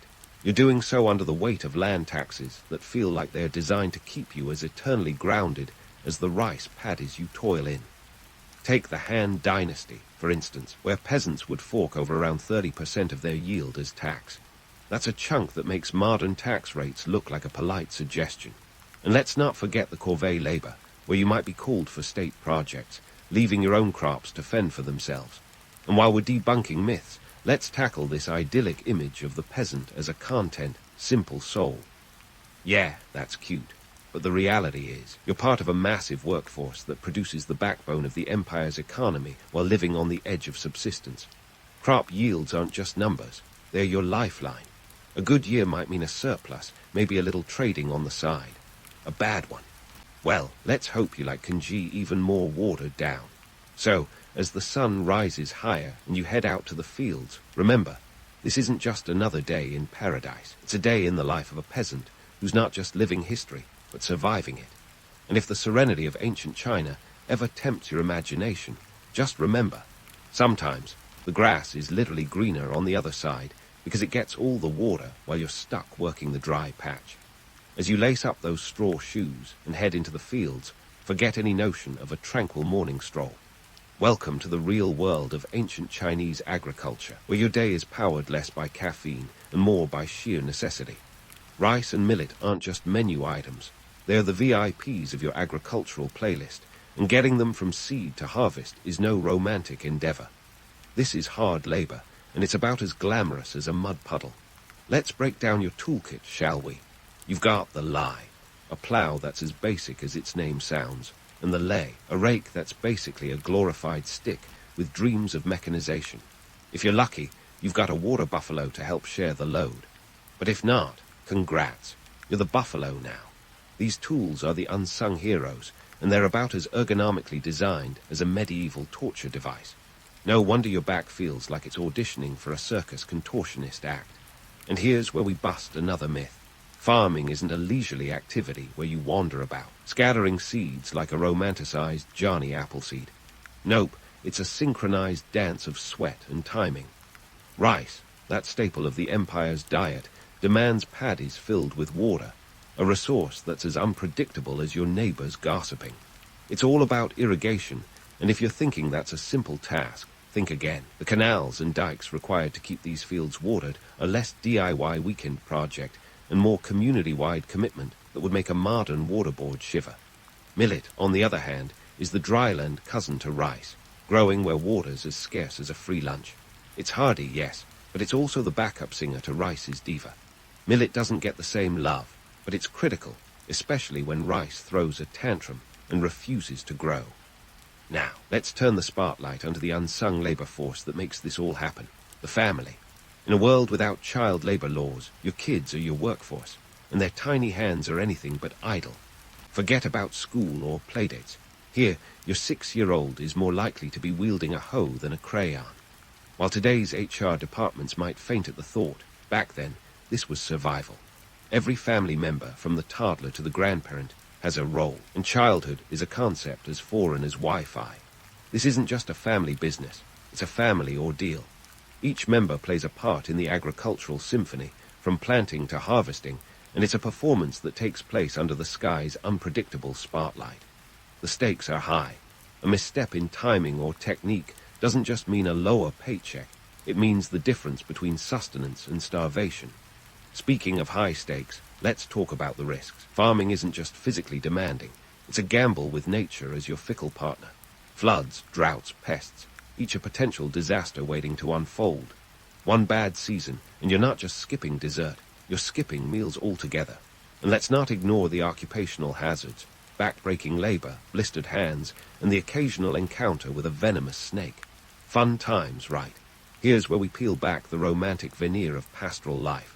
Sure, the scenery is picturesque, but it's a beauty that demands a heavy toll. The physical demands of farming are relentless, and the idyllic notion of a content peasant tilling the land while whistling a happy tune is about as realistic as a unicorn sighting. In reality, it's a grind, and the rewards are often as meager as the meals you scrape together at the end of the day. So, as the sun climbs higher and the sweat begins to bead on your brow, remember, this is not just a job. It's a way of life that requires resilience, resourcefulness, and a stomach for hardship. And while the poets may sing of the pastoral paradise, the truth is, life as a peasant in ancient China is less a bucolic dream and more a high-stakes battle for survival. As noon creeps up like an overzealous tax collector, it's time to pause from your agricultural marathon and delve into the social tapestry of village life in ancient China. But don't get too comfortable. This isn't a leisurely picnic with the neighbors. Instead, it's a glimpse into a world where social dynamics are as tangled as a bowl of cold noodles. Now, let's talk about where you stand in the grand scheme of things. Spoiler alert, you're not exactly mingling at the imperial court. Being a peasant is like being at the bottom of a very steep social ladder, and surprise, surprise, it doesn't come with any climbing gear. On paper, the Confucian ideals might say you're an essential cog in the celestial machine, but in practice, you're more like the underappreciated stagehand in a never-ending play. Confucianism, that ancient philosophical heavyweight, casts a long shadow over your life. Its ideals are all about harmony, hierarchy, and knowing your place. Great in theory, perhaps, but let's be real.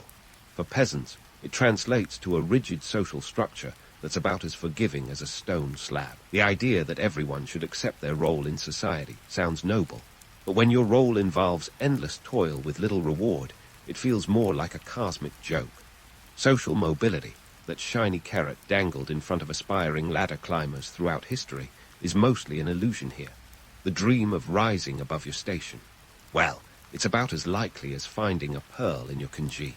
Sure, there are tales of peasants making it big. For every real-life success story, there are countless others who remain stuck in the mud, both literally and figuratively. It's the ancient version of pulling yourself up by your bootstraps, except your boots are made of straw and optimism. Now, let's shift focus to local governance, which is less about community spirit and more about survival of the fittest. Villages operate like micro-kingdoms, complete with their own power dynamics and local bigwigs. Enter the landlords, who are like the middle managers of the ancient world. They're responsible for collecting taxes and ensuring the emperor's laws are followed. In theory, they're supposed to protect you. In reality, they're about as protective as a paper umbrella in a monsoon. These landlords wield power like a double-edged sword. On one hand, they're your lifeline to the larger political world. On the other, they're the ones collecting those hefty taxes that leave your granaries looking like they're on a diet. Forget the romantic notion of the benevolent landlord. These guys are more akin to medieval debt collectors, ensuring you pay up or face consequences that make modern eviction seem like a friendly disagreement. The village itself is a web of alliances and rivalries, where gossip is as rampant as the rice fields are vast. And while we're busting myths, let's smash the image of the idyllic village community where everyone's singing Cumbaya. The reality is a bit more Game of Thrones, with power plays and grudges simmering just below the surface. Economically, you're locked in a system that's designed to keep you exactly where you are. Taxes, corvée labor, and the whims of nature are the chains that bind you. The weight of these obligations is as oppressive as the summer sun, and just as relentless. And if you think the village elder is a wise old sage offering sage advice, think again. They're more likely managing this delicate balance of power with the finesse of a circus tightrope walker. Despite these challenges, village life has its necessary rhythms and routines. Festivals and rituals punctuate the calendar, offering brief moments of respite and community bonding. These are not just social gatherings, but essential to maintaining the social fabric. It's during these times that Confucian ideals of family and community shine, even if just momentarily. They remind you that while the hierarchy may be rigid, the human spirit still finds ways to connect and celebrate. Landlords, Confucian ideals, and village life form a complex web that dictates your every move. It's a dance of politics and survival, where each step must be carefully measured. So, as you take a moment to rest from the morning's labor, remember that you're not just a farmer. You're a player in a centuries-old game, where the rules are stacked against you, and the stakes are as high as the emperor's silk hat. But hey, at least you've got a front-row seat to one of the most fascinating social experiments in history. And while the poets might sing of village harmony and the beauty of rural life, you know the truth. Beneath the pastoral veneer, it's a battleground of allegiances, ambitions, and survival. The sun might be high in the sky, but the shadows cast by the social and political realities are long indeed. As you return to the fields, the afternoon sun glaring down like an unforgiving taskmaster, remember that you are part of a story that stretches back millennia. It's a story of resilience and endurance, where every furrow you plow is a testament to the human spirit's ability to persevere. So lace up those straw shoes, grab your tools, and head back into the fray. After all, history waits for no one, not even the most industrious of peasants. And speaking of frays, as you toil away under that relentless sun, let's shift gears to something a little less physically grueling, but just as demanding on your mental bandwidth. The cultural tapestry that colors your life as a peasant in ancient China. This isn't just about work, work, work. There's a whole universe of beliefs and traditions that keep the wheels of your daily routine turning, often in ways that make your head spin. Let's kick things off with the role of religion and superstition. You might think religion is a Sunday affair, but for you, it's more like a 24/7 hotline for existential angst and hopeful wishes. Taoism and Buddhism have been making headway, but the real MVP here is folk religion, a vibrant patchwork quilt of beliefs that keeps your world in balance. We're talking about a cosmic dance involving ancestral spirits, local deities, and yes, a healthy dose of superstitions that would make even the most seasoned Vegas gambler raise an eyebrow. These beliefs are more than just spiritual background noise. They're your daily compass. Take the lunar calendar, for example. It's not just a method of marking time. It's your guide to everything from planting crops to deciding when to host a wedding. Picking the wrong day, according to the stars, could spell doom for your harvest or future happiness. Imagine basing your schedule not on Outlook reminders, but on celestial alignments. And let's be honest, in a world without Google Calendar, who wouldn't want a little help from the cosmos? Then there are the festivals, glorious, fleeting respites from your unending grind. Sure, they may seem like an ancient excuse to let loose, but they serve a much deeper purpose. Take the Spring Festival, or what you might know as the Chinese New Year. This isn't just about dumplings and dragon dances. It's a social adhesive that binds your community through shared rituals and collective optimism. It's a chance to hit the reset button pay off debts, and clean your home, both literally and metaphorically, to sweep away misfortune. But don't be fooled. These festivals aren't purely altruistic affairs. The state has a vested interest in keeping you entertained and compliant, a tactic as old as civilization itself. Bread and circuses, anyone. Your local magistrate isn't just a party planner. They're also ensuring you're too busy singing and feasting to plot a rebellion. It's a clever distraction that keeps you invested in the status quo, all while giving you a momentary escape from the daily slog. Now, onto the art scene, because yes, even peasants have an artistic side. You might not be painting opulent murals or composing symphonies, but creativity finds its way into your life through more modest avenues. Think of paper cutting, pottery, and embroidery. These aren't just hobbies. They're essential skills that add beauty to the mundane and provide a rare chance for self-expression. In a world where your role feels predetermined, a little creativity goes a long way in carving out your own identity. And let's debunk the myth that peasants were merely passive receivers of culture. Far from it. You're active participants in a cultural dialogue that stretches across generations. Oral traditions, anyone. Those folk tales and legends passed down around the communal fire serve as both entertainment and moral instruction, shaping the values and beliefs of your community. It's storytelling as a survival tool, imbuing daily life with meaning and continuity. In this rich tapestry of beliefs, rituals, and creativity, you find the threads that hold your community together. While the more cynical among us might see these as mere distractions from a harsh reality, there's no denying their power to uplift and unify. They offer a glimpse into a world where even the most modest lives can touch something transcendent, if only for a moment. So, as you take a brief respite from the fields, remember that your life is a complex blend of toil and tradition, hardship and hope. It's a dynamic interplay where religion, superstition, and art aren't just cultural footnotes. They're the very fabric of existence. And while the skeptics might scoff at the power of a well-timed festival or a carefully chosen talisman, you know these elements are far more than superstitions. They are lifelines in a world that's as unpredictable as the harvest. As the sun begins its slow descent, casting long shadows over the fields, you turn your thoughts to the stories you've heard, the songs you've sung, and the rituals you've partaken in. Through them, you're connected to ancestors long gone and to descendants yet to come. It's a legacy of resilience, a testament to the human spirit's ability to find joy and meaning even in the most challenging circumstances. And while the emperors and scholars might write the history books, it's your daily life, the beliefs you hold, the traditions you practice, and the art you create that tells the real story. So as you head back home, weary but fulfilled, remember that you're not just a silent actor in the grand theater of history. You're a storyteller, a keeper of culture, and a living testament to the enduring power of the human spirit. And so, as you trudge back home under that vast, star-strewn sky, let's pause to ponder the bigger picture, what it all means, not just for you, but for the grand sweep of history. You, the humble peasant, tilling your patch of earth, may seem like a mere footnote in China's epic story. But here's the kicker. You're not just in the story, you're the page it's written on. Let's start with the agricultural practices themselves, the literal roots of civilization. It's easy to romanticize the image of a peaceful rice paddy, but beneath the surface lies a complex system that fueled the empire's growth. The innovation of the plow, for instance. While it might not be the Ferrari of farming equipment, it revolutionized your world. By the Han Dynasty, iron-tipped plows made farming more efficient, allowing you to cultivate more land and feed more people. Got to give credit where credit's due. This is the ancient equivalent of upgrading from dial-up to fiber optic. And then there's irrigation, that unsung hero of agricultural success. You didn't just rely on rain and hope for the best. You engineered solutions.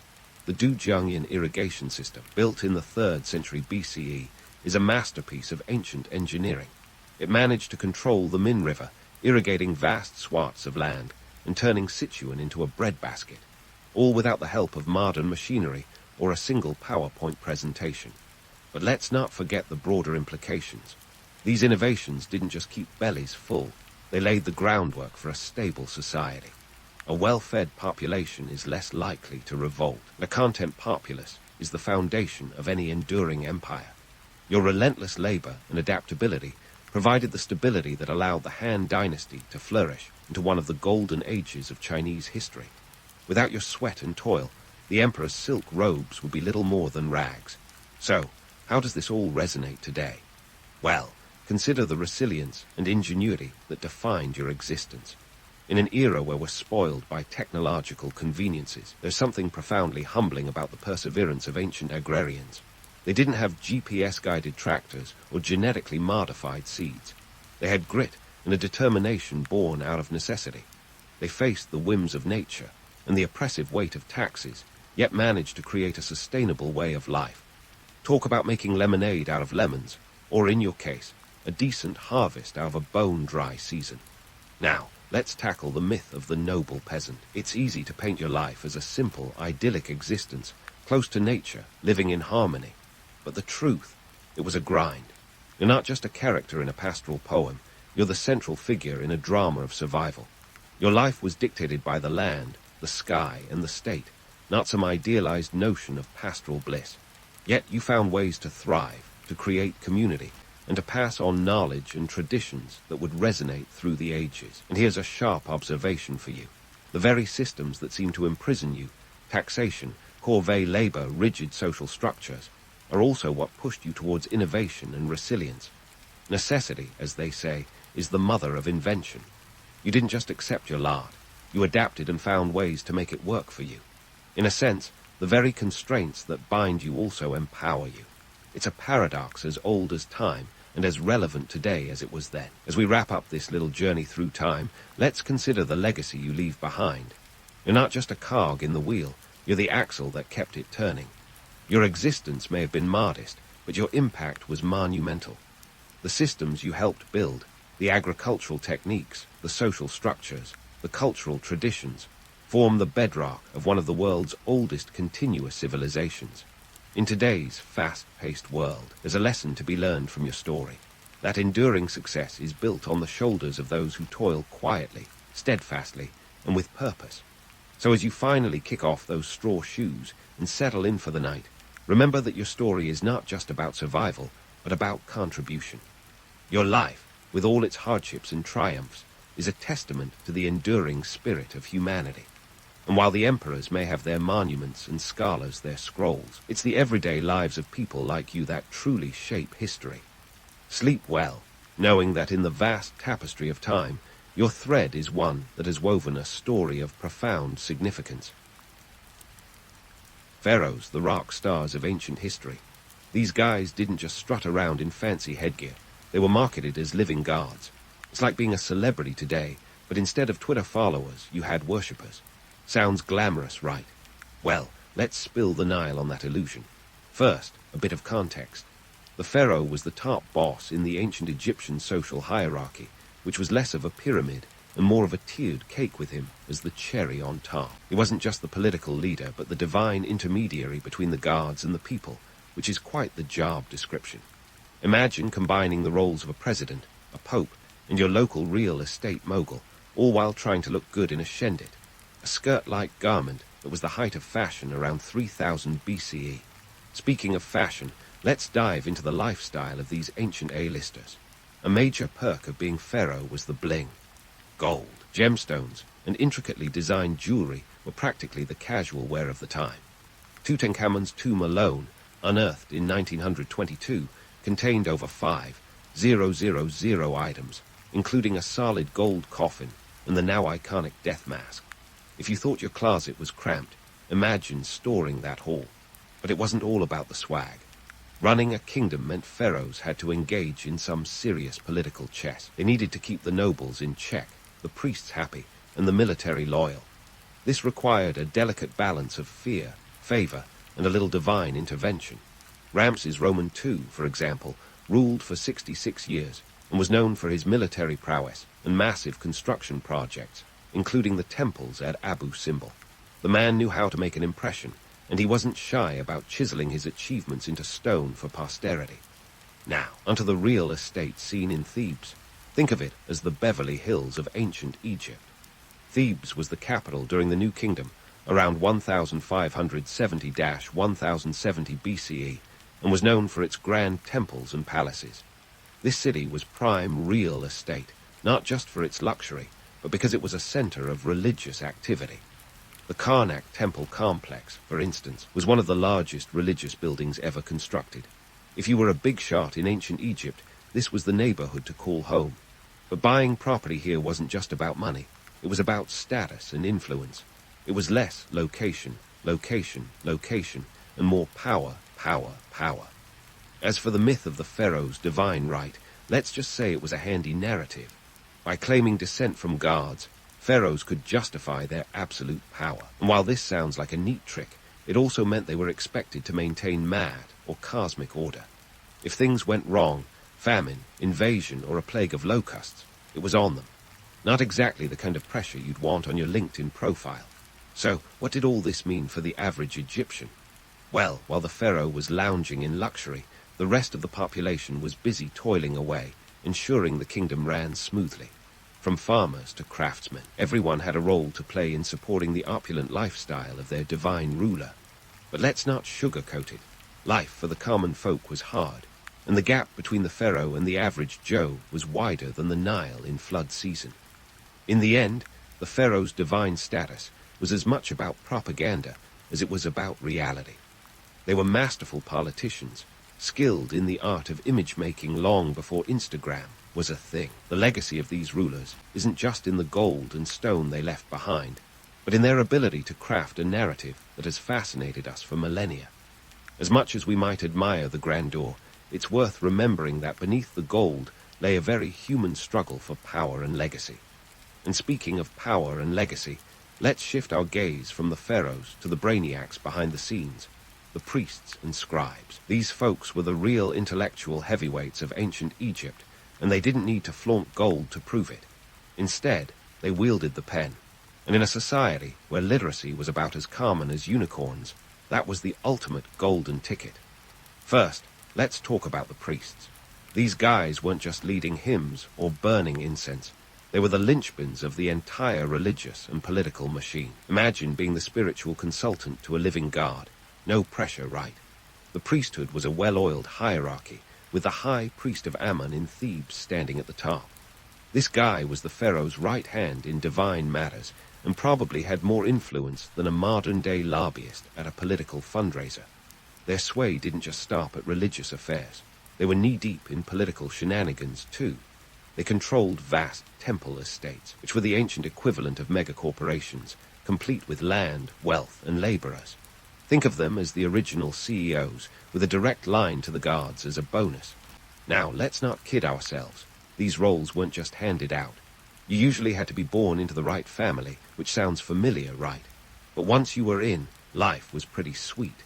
The priests were exempt from taxes, talk about a divine perk, and their temple complexes were like mini-cities, bustling with activity, and let's be honest, a fair bit of drama. The temples were also cultural hubs, housing libraries that were more like vaults of sacred knowledge.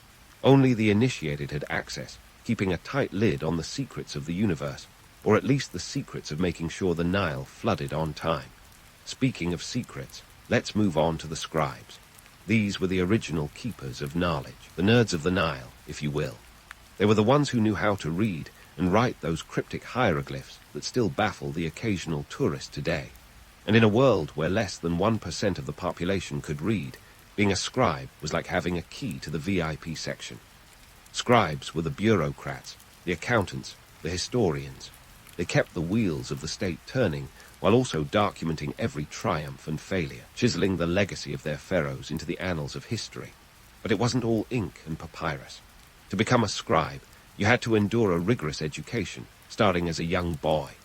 The curriculum was no walk in the garden.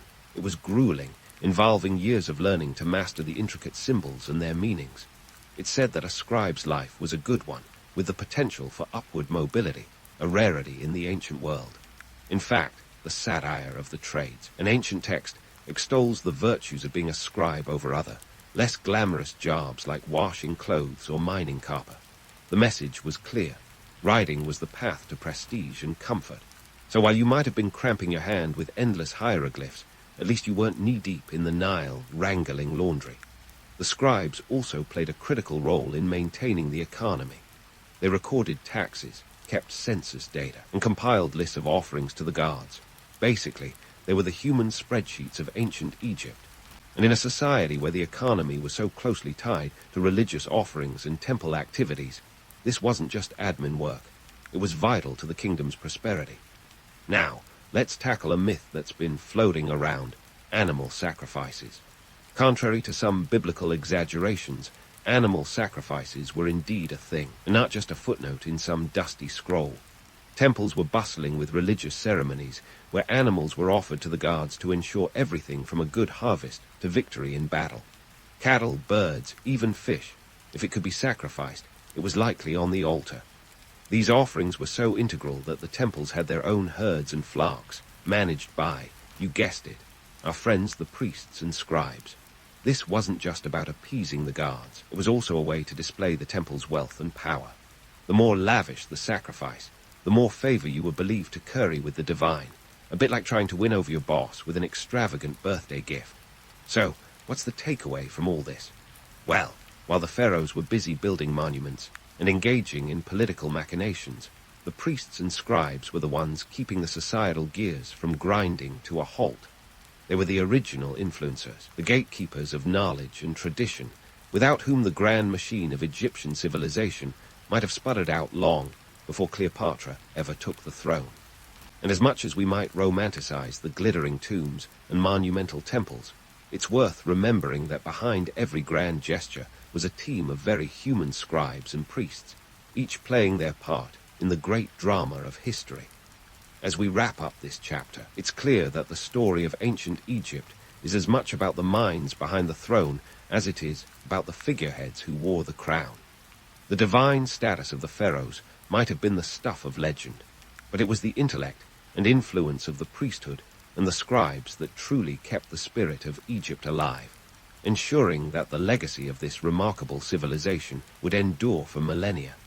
And with that thought, let's leave some ink in the well for the next chapter of this historical saga. Now, shifting the spotlight from the intellectual heavyweights to the folks who actually built those awe-inspiring monuments. No, not aliens, but skilled workers and artisans.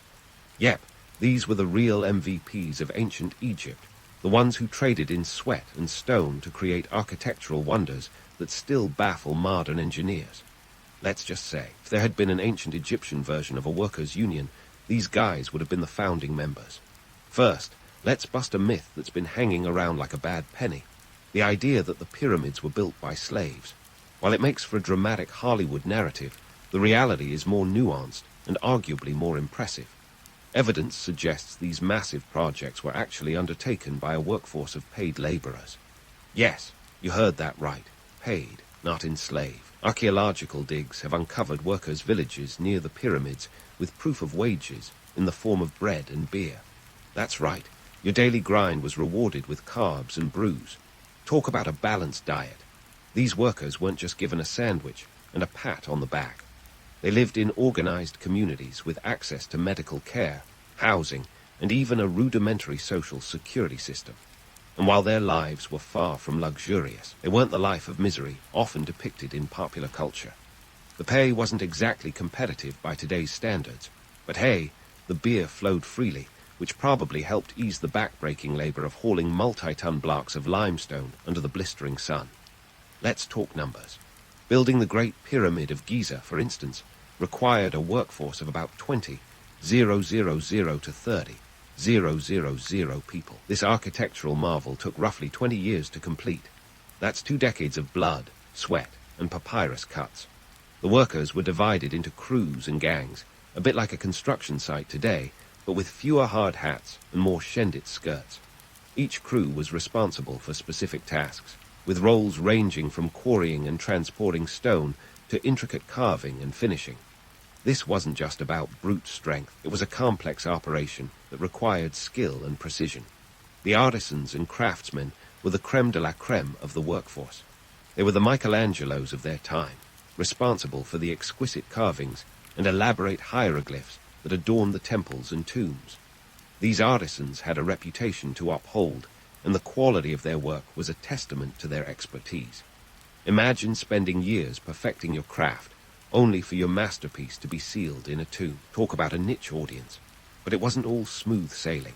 Working conditions were harsh, to say the least. The workday stretched from sunrise to sunset under the relentless Egyptian sun. And while the idea of labor strikes might sound like a modern concept, it turns out our ancient friends were well ahead of the curve. The first recorded labor strike in history occurred during the reign of Pharaoh Ramses Roman III, around 1159 BCE. Yes, you heard that right. Ancient Egyptians went on strike.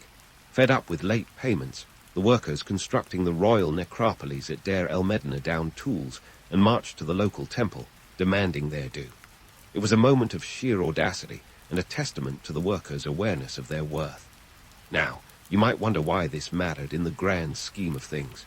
Well, these strikes highlighted the importance of skilled labor in ancient Egypt. The pharaohs might have been the face of the nation, but it was the workers who were the backbone, literally building the legacy that would ensure these rulers' names echoed through history. Without these workers, the grand visions of the pharaohs would have remained just that, visions. And speaking of visions, let's not forget the economic engine that fueled these projects. The construction of pyramids and temples was a massive investment, requiring resources from across the kingdom. The state orchestrated the supply chains, mobilizing materials, manpower, and logistics with military precision. This wasn't just about building monuments. It was about demonstrating the power and reach of the pharaoh's rule. Each stone laid was a testament to the wealth and stability of the state, a tangible symbol of the divine order the pharaohs claimed to maintain. So, while we often marvel at the grandeur of the pyramids and temples, let's not forget the human stories etched into every stone. These workers were more than just faceless entities in history. They were pioneers of organized labor, champions of craftsmanship, and the unsung heroes of ancient Egypt's architectural legacy. Their lives were a blend of toil and triumph, a testament to human resilience and creativity. And as we continue to explore the fascinating tapestry of ancient Egyptian society, it's worth remembering that behind every monumental achievement lies a workforce of dedicated individuals, each playing their part in the grand narrative of history. As we leave the dust and toil of the construction sites behind, our next stop will take us into the world of merchants and traders. These were the folks who turned the wheels of commerce, ensuring that Egypt remained a thriving hub in the ancient world. But that's a story for another day, so stay tuned, and let's keep this historical adventure rolling. So, while ancient Egyptian merchants and traders were busy keeping Egypt at the forefront of the ancient world's economy, let's pivot to the folks who were truly the heart and soul of this mighty civilization, the farmers and laborers. These unsung heroes were the ones who literally laid the groundwork for everything else, from the pharaoh's lavish lifestyle to those massive pyramid projects. It's time to give them a little credit. After all, they were the backbone of Egypt's economy, even if their lives weren't exactly a glamour fest. Picture this. It's 1500 BCE and you're a farmer along the Nile. Your alarm clock is the sun and your office is a field of fertile soil. Sounds idyllic, maybe at first glance, but let's dig a bit deeper, pun intended. First off, farming in ancient Egypt was a full-body workout. Forget your fancy gym memberships and pelotons. Here, you got your exercise by sowing seeds, harvesting crops, and hauling water to keep your fields lush and green. The Nile's annual flooding was both a blessing and a curse. Without it, there'd be no fertile soil, but too much water, and your crops would be washed away faster than you could say Tutankhamun. Now, let's talk numbers. The Nile inundation covered an area of about 34,000 square kilometers annually, and this was prime real estate for farming. Farmers grew staples like wheat and barley, which were the cornerstone of the Egyptian diet. But don't be fooled. These crops weren't just for personal consumption. A significant portion was whisked away as tax payments to the state. That's right, folks, tax season existed even back then. And let me tell you, the ancient tax collectors could teach the IRS a thing or two about persistence. The tax system was, shall we say, robust. It was all about grain quotas, and if you didn't meet them, you'd better have a good excuse, or a sturdy pair of sandals to flee. Tax collectors were relentless, and they didn't just knock politely on your mud brick door. They would show up unannounced, ready to assess your fields, and they weren't above using a bit of muscle to ensure compliance. Diplomacy, not in their job description. Imagine dealing with a team of accountants who moonlight as bouncers, and you get the picture. Now, onto those laborers. These were the folks who did the heavy lifting, literally. While the farmers were busy ensuring the kingdom's stomach was full, laborers were the ones who transformed raw materials into functioning infrastructure and goods. From pottery to papyrus, these skilled workers were vital to keeping the wheels of commerce turning. And let's not romanticize this. Their work was grueling. The sun was an ever-present adversary, and unlike the guards, it wasn't forgiving. Laborers formed the backbone of massive state projects, like the construction of temples and tombs. But unlike the pyramid builders, who had a semblance of a social security system, many laborers worked under precarious conditions, often for meager rations. But necessity breeds creativity, and these workers were nothing if not resourceful. If you think modern-day recycling is impressive, ancient Egyptian laborers were the original upcyclers, repurposing materials and innovating with what little they had. So why did they do it? Why toil under such harsh conditions? Well, in ancient Egypt, social mobility wasn't exactly front-page news. Your station in life was largely decided at birth, and the chances of moving up the social ladder were about as slim as a papyrus reed. But the allure of contributing to something greater, like a grand temple or a royal tomb, had its own appeal.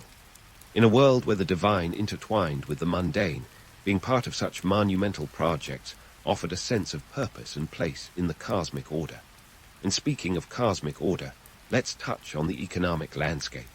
The ancient Egyptian economy was largely agrarian, with the majority of its wealth tied to the land and its produce. The state was the primary owner of the land, and farmers worked it in exchange for a portion of the harvest. This wasn't exactly a free market economy, but the system was surprisingly efficient at ensuring the kingdom's coffers and granaries remained full. However, efficiency didn't always equate to fairness. While the state reaped the rewards of bountiful harvests, the average farmer often lived on the edge of subsistence. Crop failures due to drought or pests were catastrophic, and without modern insurance policies, the farmers bore the brunt of nature's volatility. This precarious existence was a constant reminder of the fragility of human endeavors against the backdrop of the mighty Nile and its whims. Yet, despite the hardship, there's something profoundly human about the resilience of these ancient laborers and farmers. They toiled not just for survival, but to contribute to the enduring legacy of a civilization that would captivate the world for millennia. Even if their names aren't immortalized in history books, their contributions laid the very foundations of the Egyptian empire. As we continue to explore the tapestry of ancient Egypt, it's crucial to acknowledge the everyday heroes who, with grit and tenacity, kept this civilization thriving. So, as we leave the fields and workshops behind, there's another chapter waiting to be unfurled, the bustling world of Egyptian merchants and traders. But let's save that tale for next time. For now, let's raise a metaphorical glass of ancient beer to the farmers and laborers, the real MVPs of Egypt's grand saga. If the farmers and laborers were the backbone of ancient Egypt, then the merchants and traders were the arteries, pumping the lifeblood of commerce and culture throughout the kingdom. But let's not get ahead of ourselves. While trade added some spice to the economic stew, the reality was that it didn't exactly open doors for everyone to climb up the social ladder. In fact, for the most part, you were more likely to meet Anubis than move up in this rigid social structure. Social mobility in ancient Egypt was about as common as a snowstorm in the Sahara. The society was organized like a well-ordered anthology of hieroglyphs, neat, precise, and not easily rearranged. At the top of this social pyramid, pun absolutely intended, sat the pharaoh, followed by priests, scribes, and nobles. Below them, skilled artisans and craftsmen carved out their niche, while the farmers and laborers toiled away at the bottom. It was a system that endured for thousands of years, and while it sounds like a recipe for social stagnation, it wasn't without its reasons. The ancient Egyptians believed in man, a concept that combined truth, balance, order, and cosmic harmony. It was their philosophical cornerstone, and maintaining this order was thought to be essential for the survival of the universe. This meant everyone had their place, and stepping out of it could cause cosmic chaos, a bit like everyone trying to swap seats on a plane mid-flight. Social roles were not just jobs, they were seen as divinely ordained duties. The farmer's toil kept the kingdom fed, the scribe's records kept the state running, and the pharaoh's rule ensured the guards were appeased. Everyone played their part in this grand cosmic drama, and the idea of social mobility was as alien as a pyramid built by extraterrestrials. But why did this system endure for so long? The answer lies in a complex web of economics, religion, and politics. Let's start with economics. The land was the most valuable resource in Egypt, and it was largely controlled by the state and the temples. Farmers worked the land but did not own it, and this land tenure system kept power firmly in the hands of the elite. Wealth, in the form of grain and goods, flowed upwards, reinforcing the status quo. Trade, while important, was tightly regulated by the state, and large-scale merchants often operated under royal patronage. This wasn't exactly a free market economy. It was more like a state-controlled monopoly with the pharaoh at its head. Religion also played a significant role in maintaining the social order. The pharaoh was considered a living god, and the priests wielded significant power as intermediaries between the divine and the mortal. This divine hierarchy provided a theological justification for the social structure. If the gods had ordained this system, who were mere mortals to question it? Challenging the status quo was akin to questioning the will of the gods, and as any ancient Egyptian could tell you, that was not a path to prosperity or a long life. Politically, the system was designed to be stable and resistant to change. Dynastic rule ensured continuity, and the pharaohs were adept at maintaining control through a combination of divine authority and political acumen. The bureaucracy, staffed by literate scribes, was efficient and far-reaching, ensuring that the state's interests were enforced throughout the kingdom. This top-down control meant that while the system was rigid, it was remarkably resilient against internal upheaval. However, all good things, or rigid systems, must come to an end. The factors that contributed to the decline of this once mighty civilization are as complex as the hieroglyphs that adorn its monuments. Starting with the New Kingdom's decline around 1070 BCE, internal strife, economic challenges, and external pressures began to unravel the fabric of Egyptian society. The late period saw invasions by the Assyrians and Persians, and later, the Greeks under Alexander the Great waltzed in, leaving a trail of cultural fusion in their wake. By the time the Romans took control in 30 BCE, Egypt was a shadow of its former glory, its system unable to adapt to the changing world. One of the key reasons for this decline was the inability to reform its social and economic structures. While the system had been remarkably stable, it was not flexible enough to deal with new realities. The concentration of wealth and power in the hands of a few meant that when external pressures increased, the whole house of cards was at risk of collapse. Economic stagnation, coupled with over-reliance on traditional agricultural practices, left Egypt vulnerable to famine and economic downturns. The rigid social order, once a source of strength, became a ball and chain, preventing necessary adaptation. The decline of the pharaoh's absolute power also played a significant role. As central authority weakened, provincial governors, officials, and high priests began to assert more control, leading to fragmentation. The once mighty pharaohs, those divine rulers who had claimed descent from gods, were now figureheads, their power diluted by internal divisions and foreign rulers who had little interest in maintaining the old order. So, what's the takeaway from all this? Well, the story of ancient Egypt is as much a tale of endurance as it is of eventual decline. It's a reminder that even the mightiest civilizations can crumble when they fail to adapt to new challenges. Yet, in their fall, they left behind a legacy that continues to captivate and inspire. The empty tombs and ruined temples stand as a testament to human ingenuity and ambition, a story of a society that dared to dream big, even if it couldn't quite escape the confines of its own making. As we marvel at the remnants of this ancient world, we're left pondering the lessons it offers. In a world that often feels as rigid and unyielding as those ancient hierarchies, the story of ancient Egypt reminds us that while order and stability have their place, adaptation and change are equally essential. So, as you drift off to sleep, dreaming of golden sands and towering pyramids, remember that history's greatest tales are those that weave together the romance of legend and the harsh reality of human endeavor.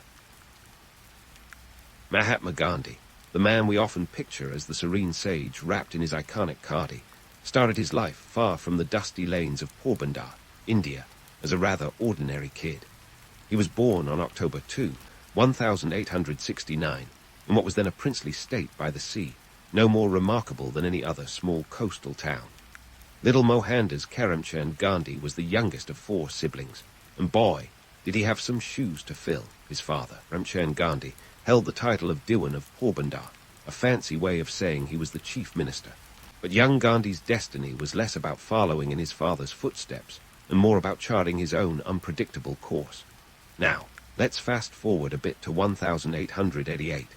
Gandhi, at the tender age of 19, decided to venture to London to study law. This wasn't your average gap-year trip to find oneself. It was a strategic move. Picture a young Gandhi, skinny as a rake, but with aspirations as grand as the Buckingham Palace gates. He was there to become a barrister, which at the time was a pretty big deal. The journey wasn't just about books and briefs. It was about embracing the English way of life, tea, crumpets and all. However, Gandhi's attempt to morph into an English gentleman was as awkward as a cat wearing a bow tie. He tried to adopt British customs with all the earnestness of a man trying to fit into a suit 2 sizes too big. Gandhi learned ballroom dancing, of all things, and took lessons in elocution to polish his English. He even bought a top hat and a swallow-tailed coat, trying to blend in with the fog and formality of Victorian England. But as you can imagine, it didn't quite pan out. The young man who would become a symbol of simplicity was hilariously entangled in the trappings of high society. His struggles to fit into the stiff upper-lip culture were like watching a penguin trying to fly, endearing but ultimately futile. And then there was the infamous courtroom debacle.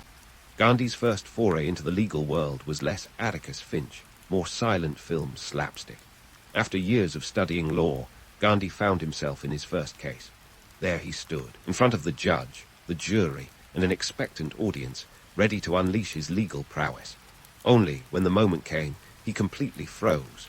Tongue-tied, the poor guy couldn't utter a word. The session ended with Gandhi sitting down, the courtroom equivalent of a facepalm, realizing that his dreams of becoming a courtroom star had taken an early nosedive. But all was not lost. While London didn't make him the courtroom lion he hoped to be, it did ignite a lifelong passion for justice and equality. Before long, Gandhi found himself on a transformative trip to South Africa in 1893. This wasn't a whimsical journey either. He was off to work on a 1-year contract with an Indian firm in Natal. But as fate would have it, this trip was less about the job and more about a rude awakening that would set the course for his activism. Picture this. Gandhi, now a 24-year-old lawyer with a fresh perspective and a slightly better grasp of English, traveling in a first-class train compartment. It was a ticket he had rightfully purchased, but the color of his skin made him a target for discrimination. Ordered to move to 3rd class and refusing to budge, Gandhi was unceremoniously thrown off the train at the Pietermaritzburg station. It was a cold night, both literally and metaphorically, but that night was heated with the kind of moral indignation that could spark a revolution. This incident was the slap in the face Gandhi didn't know he needed. It was the first of many personal experiences with racial prejudice that lit the fuse of his activism. What was meant to be a brief sojourn turned into a 21-year stay. During this time, Gandhi's ideals were forged in the fires of injustice, and his thoughts on peaceful resistance began to crystallize. The train incident was not just a personal affront. It was a microcosm of the systemic racism faced by Indians in the British Empire. The man who once struggled to speak in court found his voice in the fight for civil rights. As we leave Gandhi in South Africa, on the cusp of becoming the leader the world would come to revere, remember this.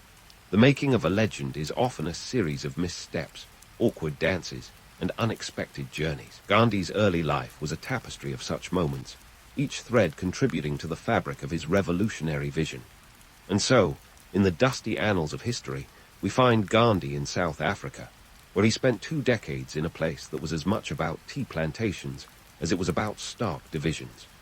If India was the land of spices, South Africa was the land of spice-rack politics.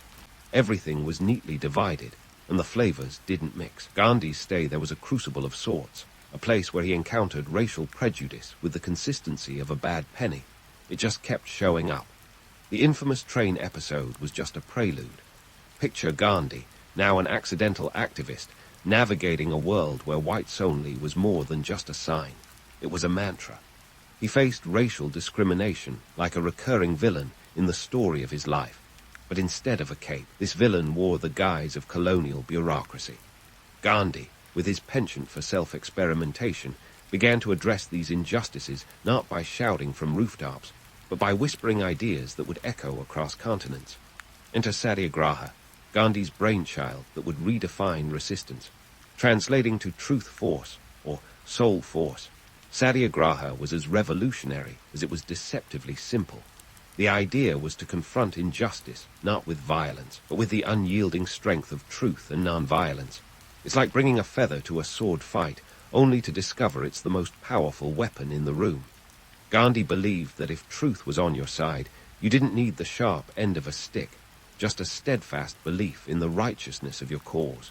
Now, let's add a dash of humor to the mix.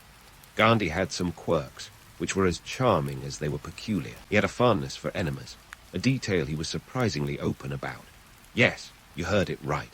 The man who would go on to lead millions in peaceful protests had a peculiar predilection for personal hygiene that involved frequent colon cleansing. And then there were his sandals, more like the lack thereof. Gandhi's penchant for walking barefoot was so unwavering that he often lost track of his own sandals. It's as if his sandals had a secret life of their own, sneaking away when he wasn't looking. But back to the serious business. Satyagraha was put to the test in South Africa, where Gandhi organized the Indian community to protest against discriminatory laws. One such law was the 1900 Six Asiatic Registration Act, which required all Indians to carry passes, keeping them as documented as library books. Gandhi's response, a campaign of non-cooperation and civil disobedience that drew inspiration from the robust defiance of the Indian spirit. It was a strategy that poked at the very foundations of authority without toppling any furniture. Fast forward to 1913, and we find Gandhi orchestrating the Great March, an event as epic as it sounds. Imagine a 21-day trek covering over 200 miles, akin to walking from New York to Washington, D.C., only with fewer Starbucks along the way. Gandhi led 2,000 Indian coal miners and their families across the Transvaal border to protest against the £3 tax imposed on free laborers. It was a grueling journey, not just for the feet, but for the soul. The march was a testament to the power of collective will, a demonstration that sometimes walking together meant more than standing apart. The Great March wasn't just a protest, it was a statement, a declaration that the human spirit was not to be shackled by unjust policies. In a world where the law was often a blunt instrument, Gandhi wielded Satyagraha with the finesse of an artist crafting a masterpiece. His strategy was as much about winning hearts as it was about changing laws. And while the British authorities probably wished he'd just take up knitting, the reality was that Gandhi was weaving a new kind of resistance. The success of the march resonated beyond South Africa's borders, planting the seeds for future movements. It was a pivotal moment that showcased the power of non-violent resistance, a concept that would eventually ripple through history, echoes of which we'd see in the American civil rights movement and beyond. Gandhi's time in South Africa wasn't just about fighting racial discrimination. It was about developing the blueprint for a revolution. Throughout his stay, Gandhi remained a paradox, a man of simplicity with a mind as complex as the challenges he faced. His ability to see beyond the immediate to the potential of what could be was both his gift and his burden. While many saw only the barriers, Gandhi glimpsed the bridges that could be built. And as he continued his journey, leaving South Africa behind, he carried with him not just the lessons of struggle, but the conviction that truth and non-violence were timeless allies. So, as we leave Gandhi at the cusp of returning to India, poised to embark on yet another chapter, remember this. The march of history is often led by those who dare to walk barefoot, guided by the courage of their convictions and the truth they hold dear.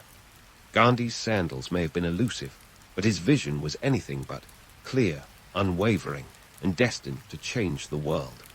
As Gandhi stepped back onto Indian soil in 1950, leaving behind the dusty battlegrounds of South Africa, he was greeted not with a hero's parade, but with the weight of a nation teetering on the edge of change. India, the land of 1,000 guards and twice as many spices, was also a land shackled by colonial rule. The British Raj, with its penchant for bureaucracy and tea, had tightened its grip. And Gandhi, with his penchant for simplicity and sandals, was about to loosen it in a way no one saw coming. Fast forward a few years, and Gandhi is not just a name, but a movement. By 1920, he had become the face of the Indian National Congress, the organization at the helm of the independence struggle. But let's not get carried away with the idea that Gandhi single-handedly led India to freedom. Sure, he was the poster boy for non-violence, but behind him were countless unsung heroes. Think of them as the supporting cast in a blockbuster movie about revolution. Take the Salt March of 1930, for instance. This wasn't just a walk in the park. It was a 240-mile trek that was more epic than any road trip playlist.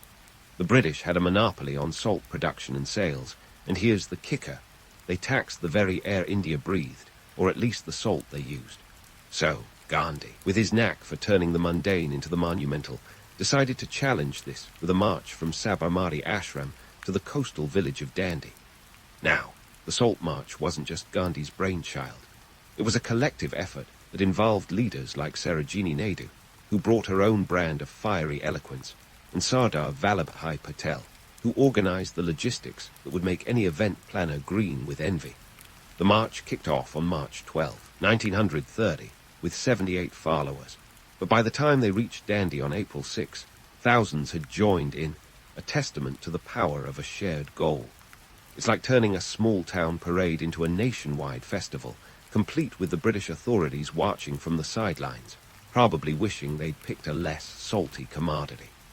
As Gandhi bent down to pick up a grain of salt at the march's end, it wasn't just a symbolic gesture. It was an act of defiance that reverberated across the subcontinent. The British, with their stiff upper lips and even stiffer laws, found themselves in a pickle. The salt tax was small change in the grand scheme of things, but its abolition, spurred by Gandhi's march, was a significant victory against colonial oppression. Now, let's talk about the myth of Gandhi as a solitary hero. Sure, he was the face of the movement, but he wasn't the only one with skin in the game. There were countless everyday Indians, students, farmers, shopkeepers, who risked their livelihoods and sometimes their lives to join the cause. It was a mosaic of determination that painted a picture far grander than any single person. Amidst all this, Gandhi had his quirks that added a touch of the bizarre to his legend. His dietary experiments were more like a nutritional odyssey. From vegetarianism to fruitarianism, and even a brief dalliance with goat's milk, Gandhi's diet was as unpredictable as the British weather. He believed that what one consumed was as much a part of the struggle as any protest. His culinary adventures were a testament to his belief in self-purification, a notion that was both inspiring and, let's face it, a bit eccentric. And then there was his relationship with technology. Gandhi was like that friend who claims to hate social media but can't resist checking Twitter. He had a love-hate relationship with modern inventions. While he embraced the spinning wheel as a symbol of self-reliance, he was skeptical about machinery that he believed would uproot rural livelihoods. Yet he wasn't entirely averse to progress. He simply wanted it on his terms. As the Salt March drew global attention, it became clear that Gandhi's vision was as much about the means as the ends. Non-violent resistance, or satyagraha, was his weapon of choice, and the salt tax was merely a stepping stone. His strategy was to make the British question their moral authority, a tactic that was as shrewd as it was revolutionary. The success of the Salt March wasn't just measured in grains of salt, but in waves of civil disobedience that followed. It was as if a match had been struck, igniting a fire of resistance that spread through the country. Protests erupted, boycotts of British goods gained momentum, and the colonial administration found itself in a sticky situation, much like trying to remove salt from a soup after it's already been added. Gandhi's ability to turn the personal into the political was unparalleled. His marches weren't just about covering distances. They were about bridging divides between the colonizers and the colonized, between the leaders and the common folk. While the world saw a man in a loincloth challenging an empire, Gandhi saw an opportunity to weave a tapestry of unity from India's diverse threads.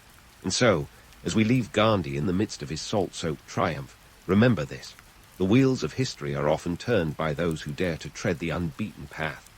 Gandhi's journey wasn't just about liberty, it was about redefining power.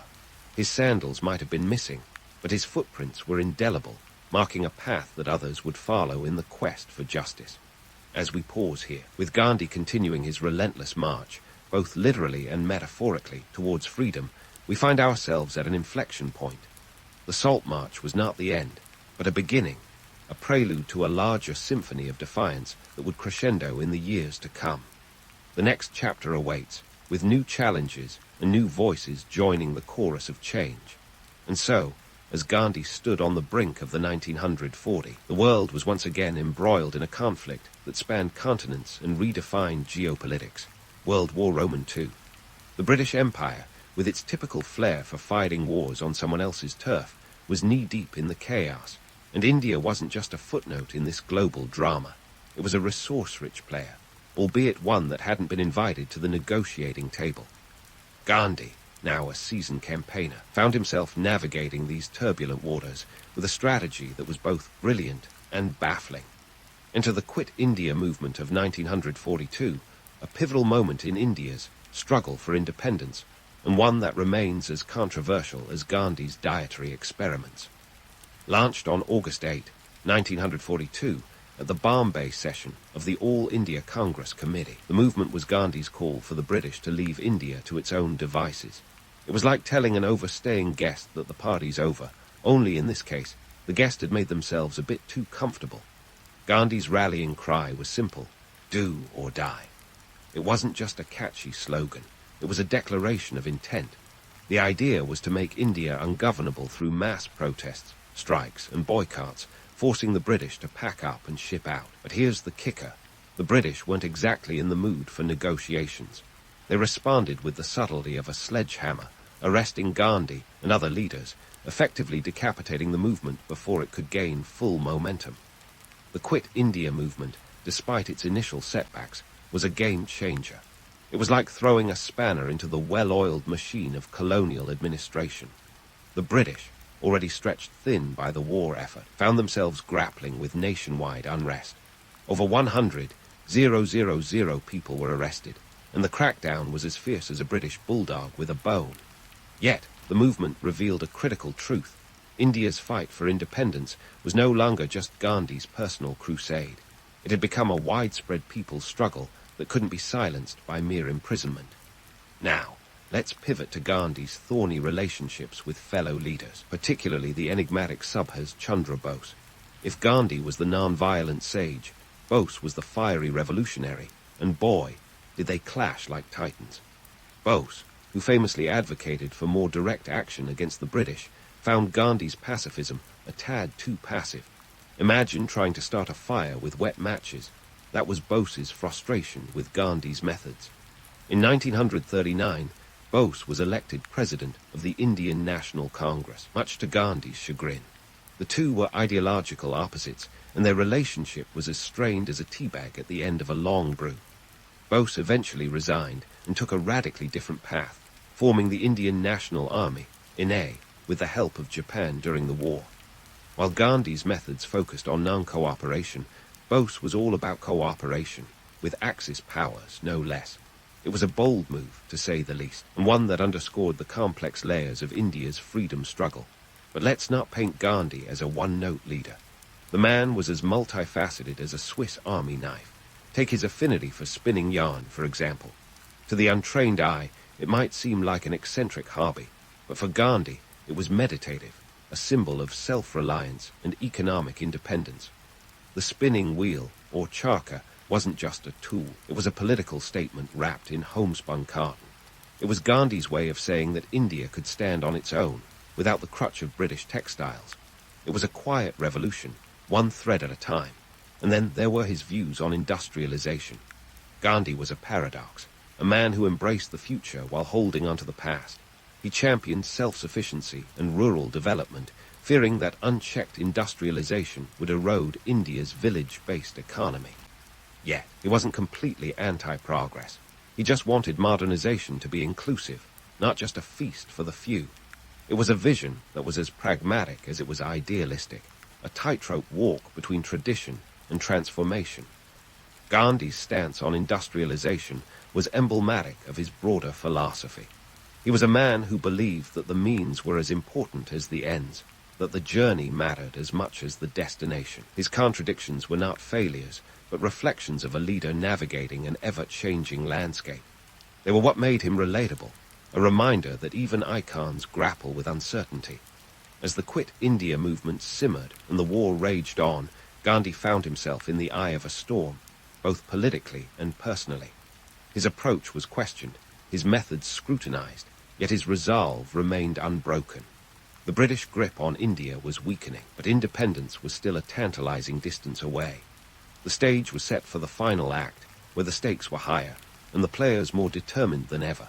So, as we leave Gandhi maneuvering through the intricate dance of diplomacy and defiance, remember this: history's heroes are often flawed, their paths winding and unpredictable.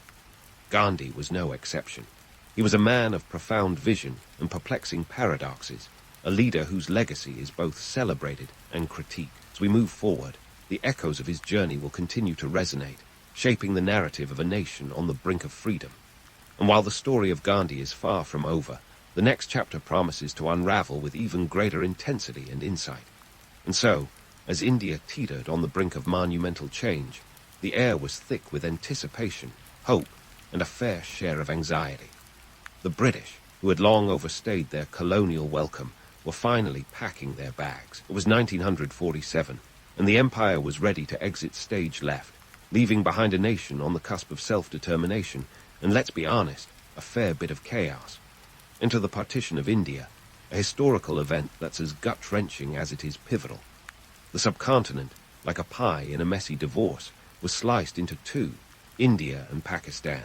And here's where Gandhi's role gets as complicated as a soap opera plot twist. He was vehemently against partition, viewing it as a failure of the Indian spirit of unity. Imagine telling a man who spent decades advocating for peace and togetherness that his life's work was culminating in division. It was a bitter pill to swallow, and one that left a lasting mark on his legacy. The partition wasn't just a political maneuver, it was a human catastrophe. Approximately 15 million people were uprooted, caught in the crossfire of communal violence that erupted like a volcano. It was a grim reminder that freedom often comes with a cost, and sometimes that cost is paid in human lives. Gandhi, the apostle of nonviolence, watched in heartbreak as the land he loved was torn apart by the very forces he had sought to quell. The economic backdrop was just as tumultuous.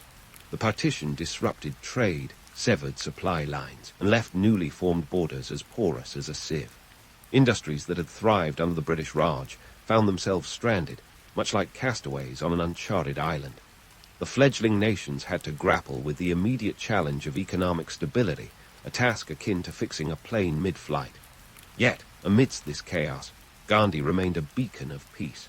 He undertook fasts not just as a means of protest, but as a desperate plea for sanity to prevail. His fasts were like a silent scream against the madness engulfing the nation.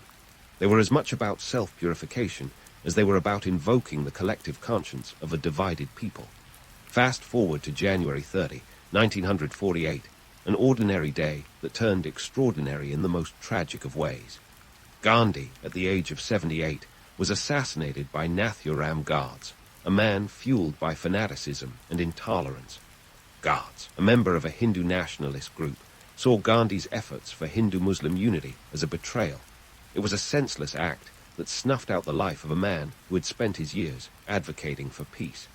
The irony was as bitter as it was profound. A life devoted to non-violence ended in violence. The aftermath of Gandhi's assassination was nothing short of a national mourning.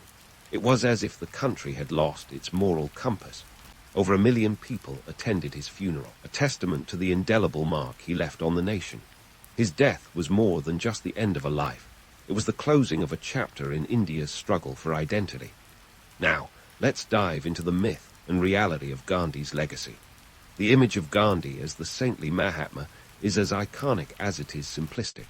He has been deified, his life often polished to a shine that glosses over the complexities and controversies. But the real Gandhi was a man of contradictions, a leader who grappled with the messiness of human nature and politics. He was neither saint nor sinner, but a blend of both, which, let's face it, makes him all the more relatable. The debate over Gandhi's legacy is as lively as a New Delhi street market. Some hail him as the father of the nation, a visionary whose principles of nonviolence and civil disobedience inspired movements across the globe, from Martin Luther King Jr.'s civil rights crusade to Nelson Mandela's anti-apartheid struggle. Others critique his strategies and decisions, arguing that his methods were at times out of touch with the harsh realities on the ground. And then there's the economic angle. Gandhi's emphasis on self-reliance and rural development is often seen as quaint in the face of modern industrialization. Yet, his vision for a self-sustaining economy resonates in today's debates on sustainability and localism. In a world grappling with the effects of globalization, Gandhi's ideas about community-based development are finding a new audience. So, what do we make of Gandhi today? He's not just a historical figure, but a complex symbol, one that challenges us to look beyond the myth and engage with the gritty reality. His life and legacy are a reminder that change is often messy, and that the path to justice is seldom straightforward. In the end, Gandhi's story is not just about a man in a loincloth challenging an empire.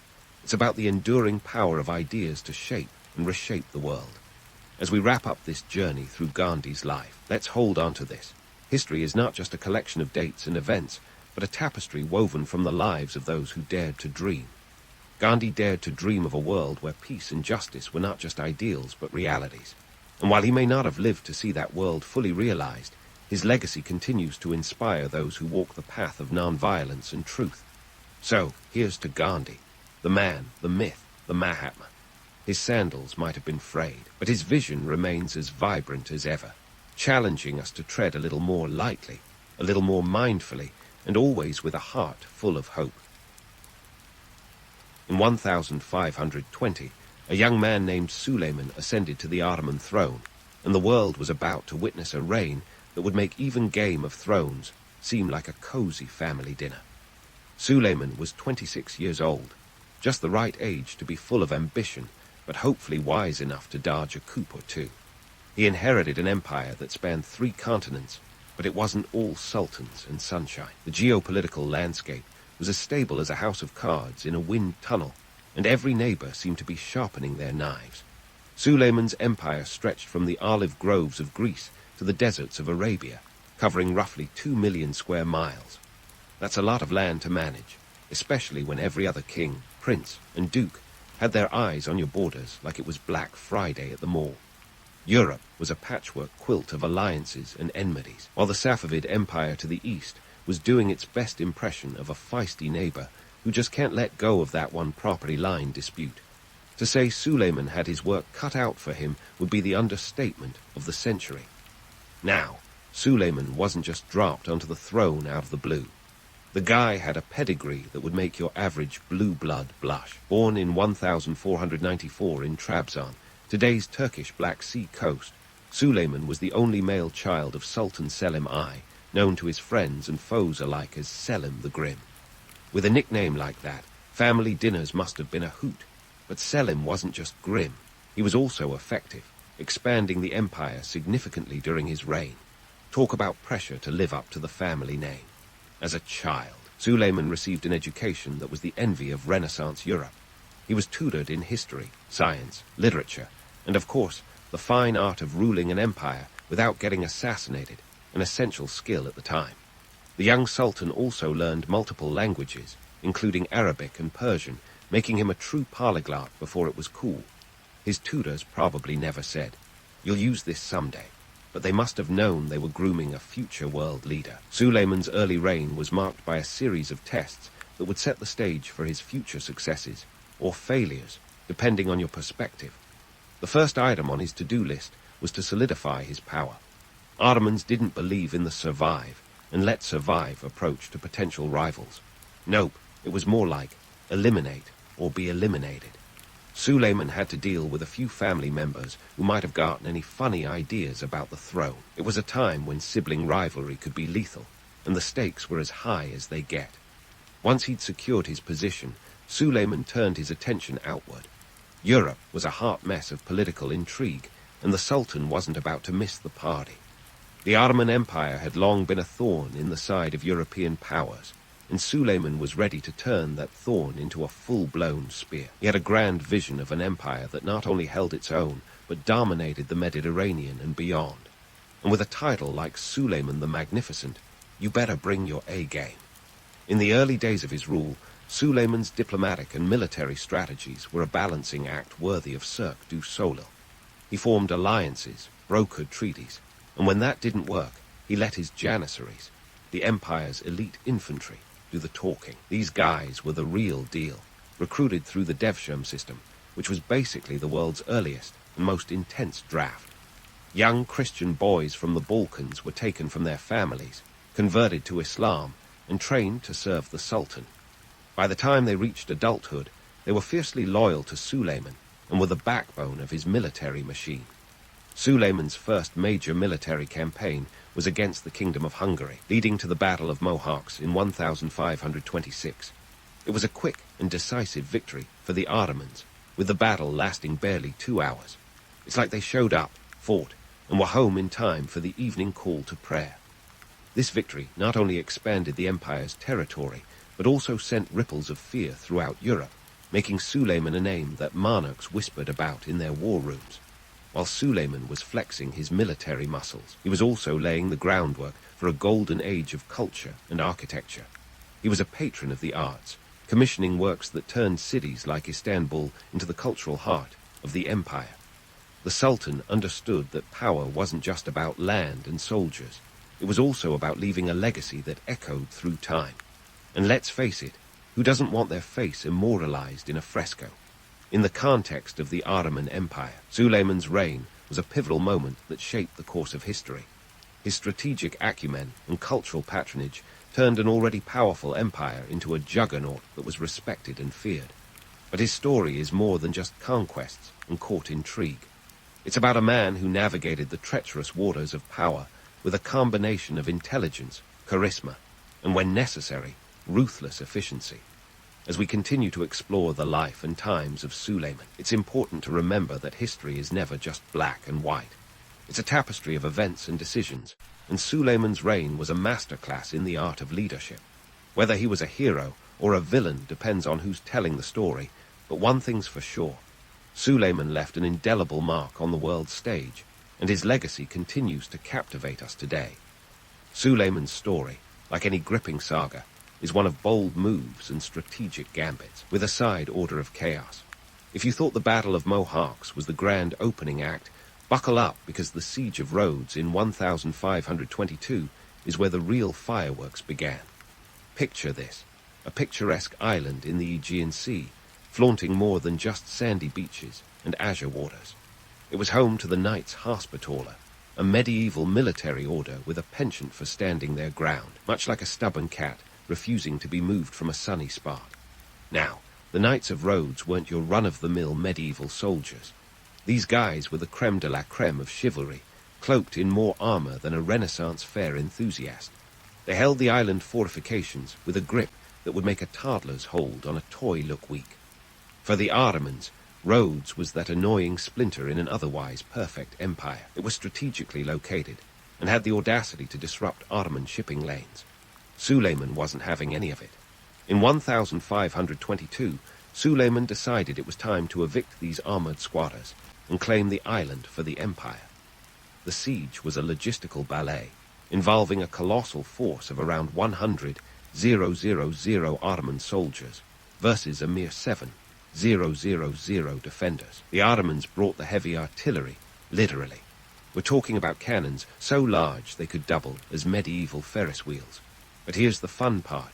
Medieval warfare was more unpredictable than the stock market during a global crisis. Siege warfare wasn't just about brute force. It was a game of chess played with cannonballs and catapults. Despite the overwhelming odds, the knights held out for 6 months, turning Rhodes into a medieval Alamo. The Ottoman forces, though well-equipped, had to contend with everything from supply line headaches to the quirks of medieval technology. Picture trying to load a cannon with gunpowder that sometimes worked and sometimes just fizzled out, like a bad Roman candle at a 4th of July picnic. Not exactly a recipe for guaranteed success. Eventually, though, sheer numbers and relentless persistence won the day. The knights, realizing they were toast, negotiated a surrender that allowed them a dignified exit. No heads on spikes, just a peaceful departure. Suleiman, in a rare moment of magnanimity, allowed them safe passage to Malta. It was a pragmatic move. After all, a dead enemy can't spread tales of Ottoman grandeur. Rhodes became yet another jewel in the Ottoman crown, and Suleiman's reputation as a military genius continued to grow. But let's not get carried away with the whole invincible narrative. Sure, Suleiman was achieving what many would consider impossible, but his success was also a testament to adaptability and knowing when to play the long game. The myth of his invincibility was less about him being a supernatural force and more about him understanding the value of patience, logistics, and sometimes just plain luck. Fast forward to the Battle of Mohawks in 1526, a confrontation that would make even the most seasoned war historian raise an eyebrow. This wasn't just a clash of armies. It was a seismic shift in European power dynamics. The Ottomans, led by Suleiman, faced off against the Kingdom of Hungary, which was already grappling with internal strife and a leadership that could charitably be described as in disarray. The Hungarian king, Louis Roman II, was up against it. His forces were outnumbered, outmaneuvered, and likely wishing they were anywhere else.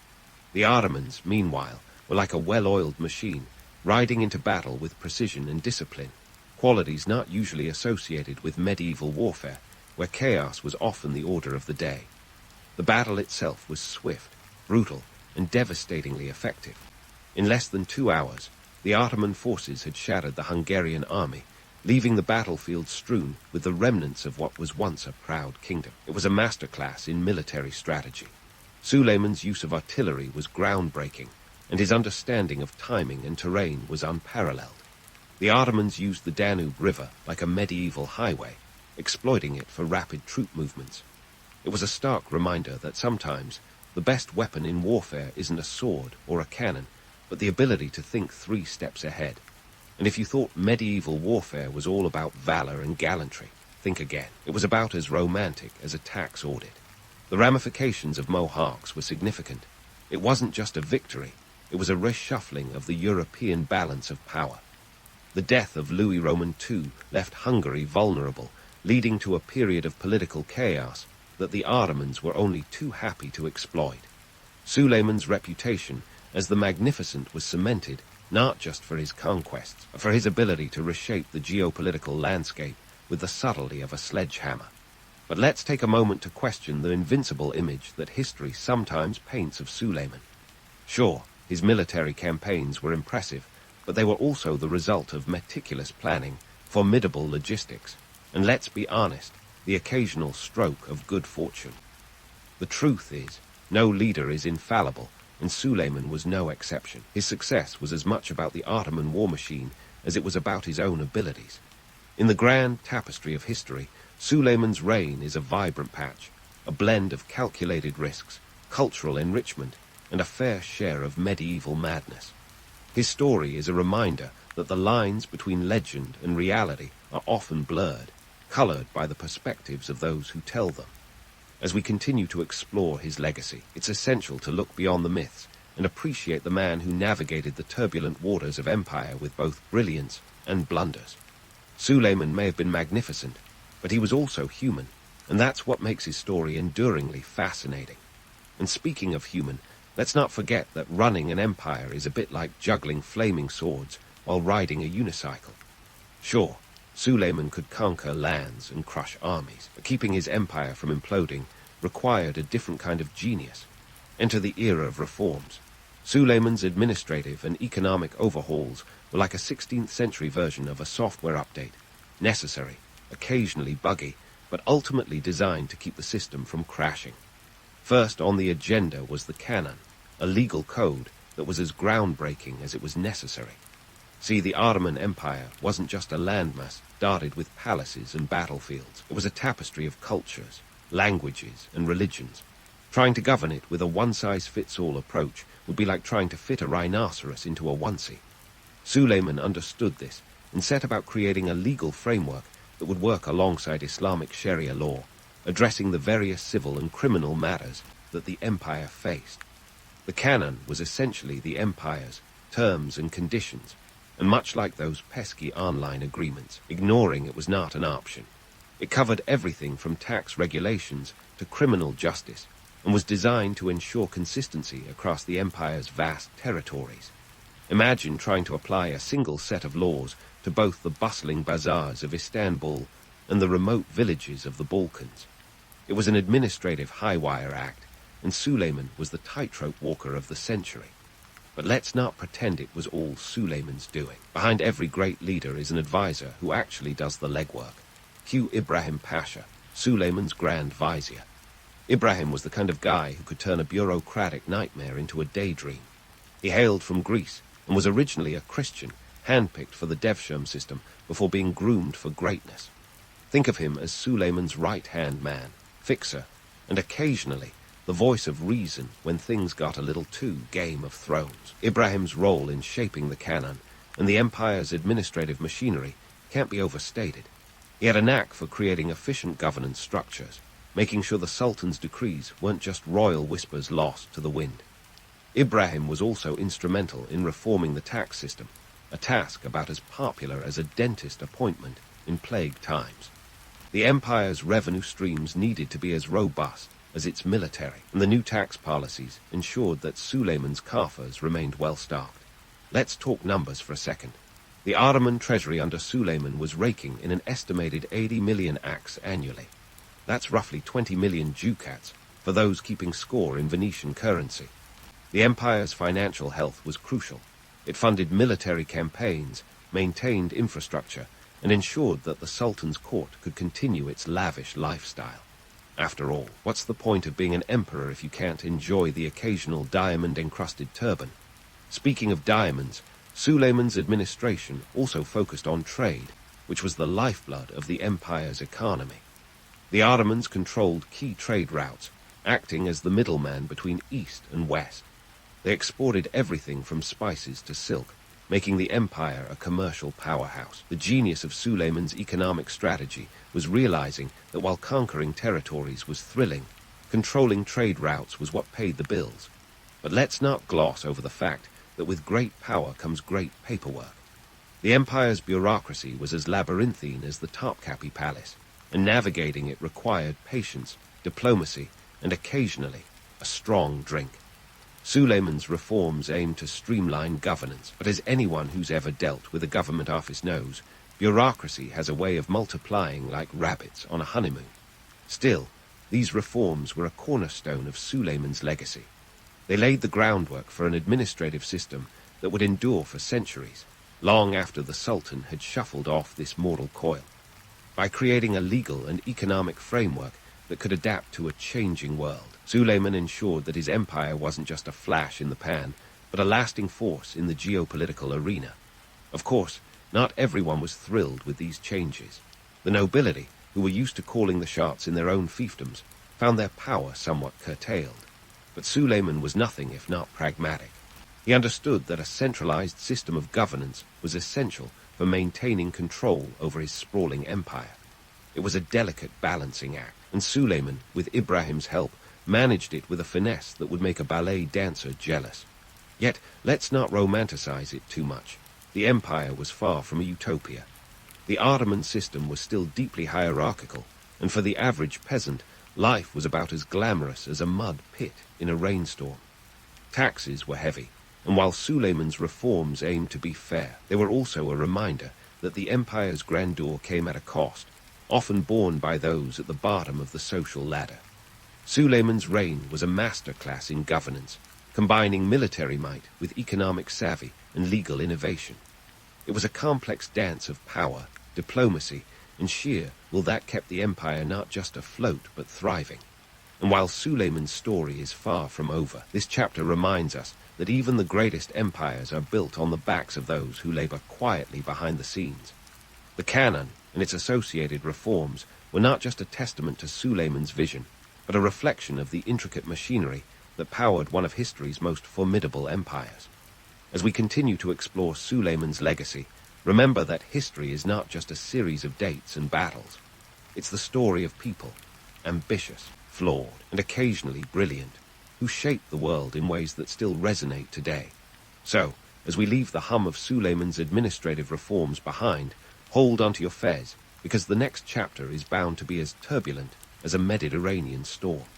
As the curtain rises on the next act of Suleiman's reign, let's swivel our spotlight from the bureaucratic ballet to the architectural area that defined his legacy. Enter the Suleimani Mosque, a structure so grandiose it could give the Sistine Chapel an inferiority complex.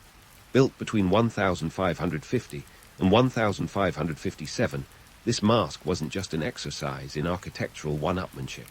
It was Suleiman's way of saying, hey, Renaissance Europe, two can play at this cultural game. Designed by Mimar Sinan, the Ottoman Empire's version of a rock star architect, the mosque was more than just a place of worship. It was the empire's calling card, a testament to the power, wealth, and artistic vision of Suleiman's rule.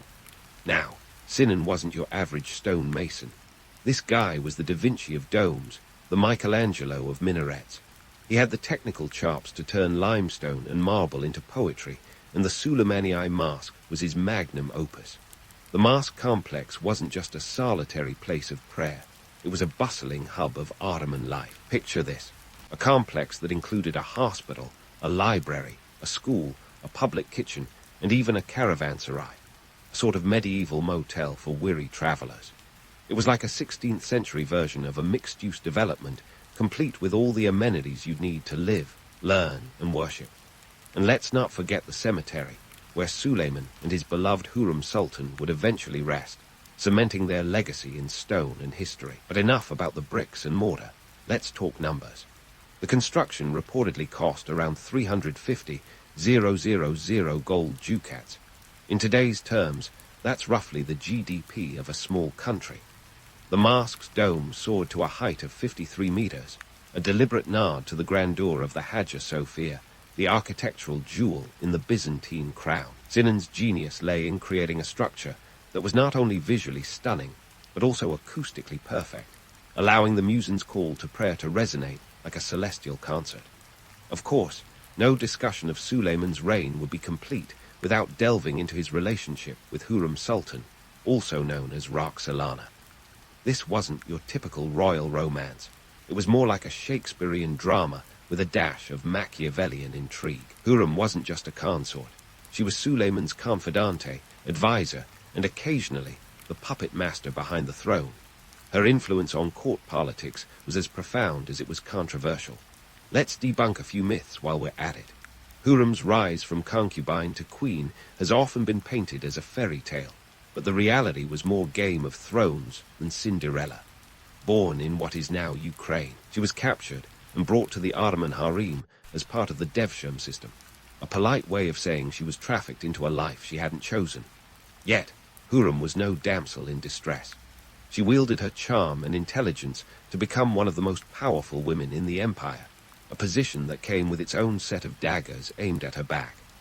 Hurrem's relationship with Suleiman was both romantic and political, a partnership that reshaped the Ottoman court. She bore him 5 children, and her influence ensured that her son, Selim Roman II, ascended to the throne.